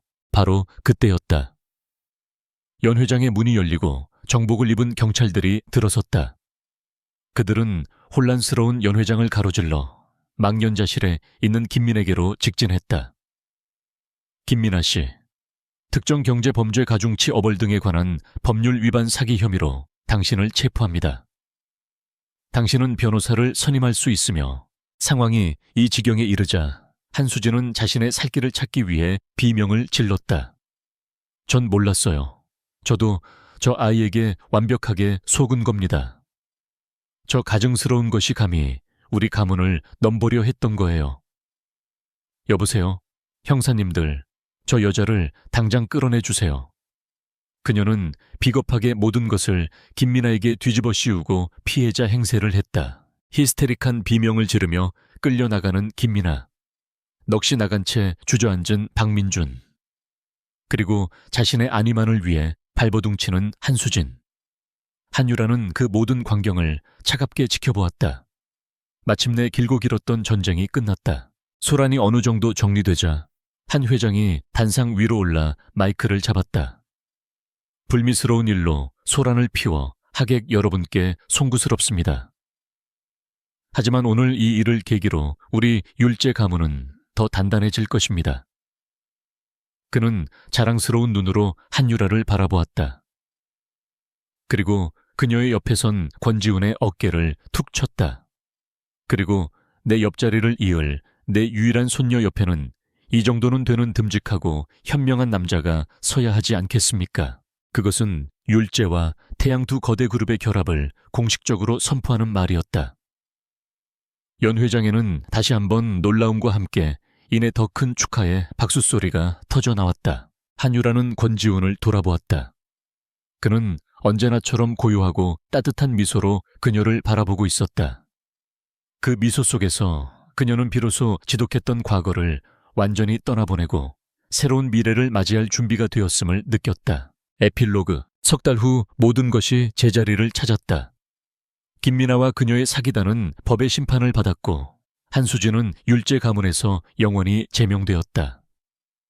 박민주는 모든 경영권을 박탈당하고 한직으로 쫓겨난 뒤 결국 스스로 회사를 떠나 해외로 유학을 간다는 소문만 무성했다. 가을 햇살이 따사롭게 내리쬐는 오후 한유라와 권지훈은 삼청동의 그 갤러리에 다시 찾아왔다. 두 사람은 여전히 그 자리에 걸려있는 박서보 화백의 묘법 그림 앞에 나란히 서 있었다. 후회 안에 권지훈이 나지막이 물었다.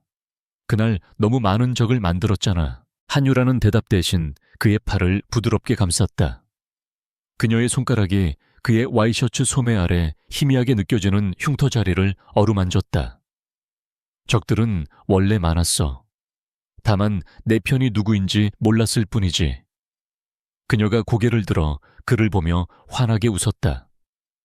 뉴욕에서 돌아온 이후 처음으로 보는 진심 어린 웃음이었다. 그리고 네가 있는데 후회는 무슨. 권지우는 그녀의 손을 부드럽게 맞잡았다. 그의 눈빛은 그 어떤 말보다도 깊은 사랑과 신뢰를 담고 있었다. 두 사람은 더 이상 아무 말도 하지 않았다. 그림 속에 담긴 수많은 선들이 그랬던 것처럼 그들의 시간 역시 수많은 상처와 오해를 거쳐 마침내 하나의 평온한 풍경으로 완성되어 있었다.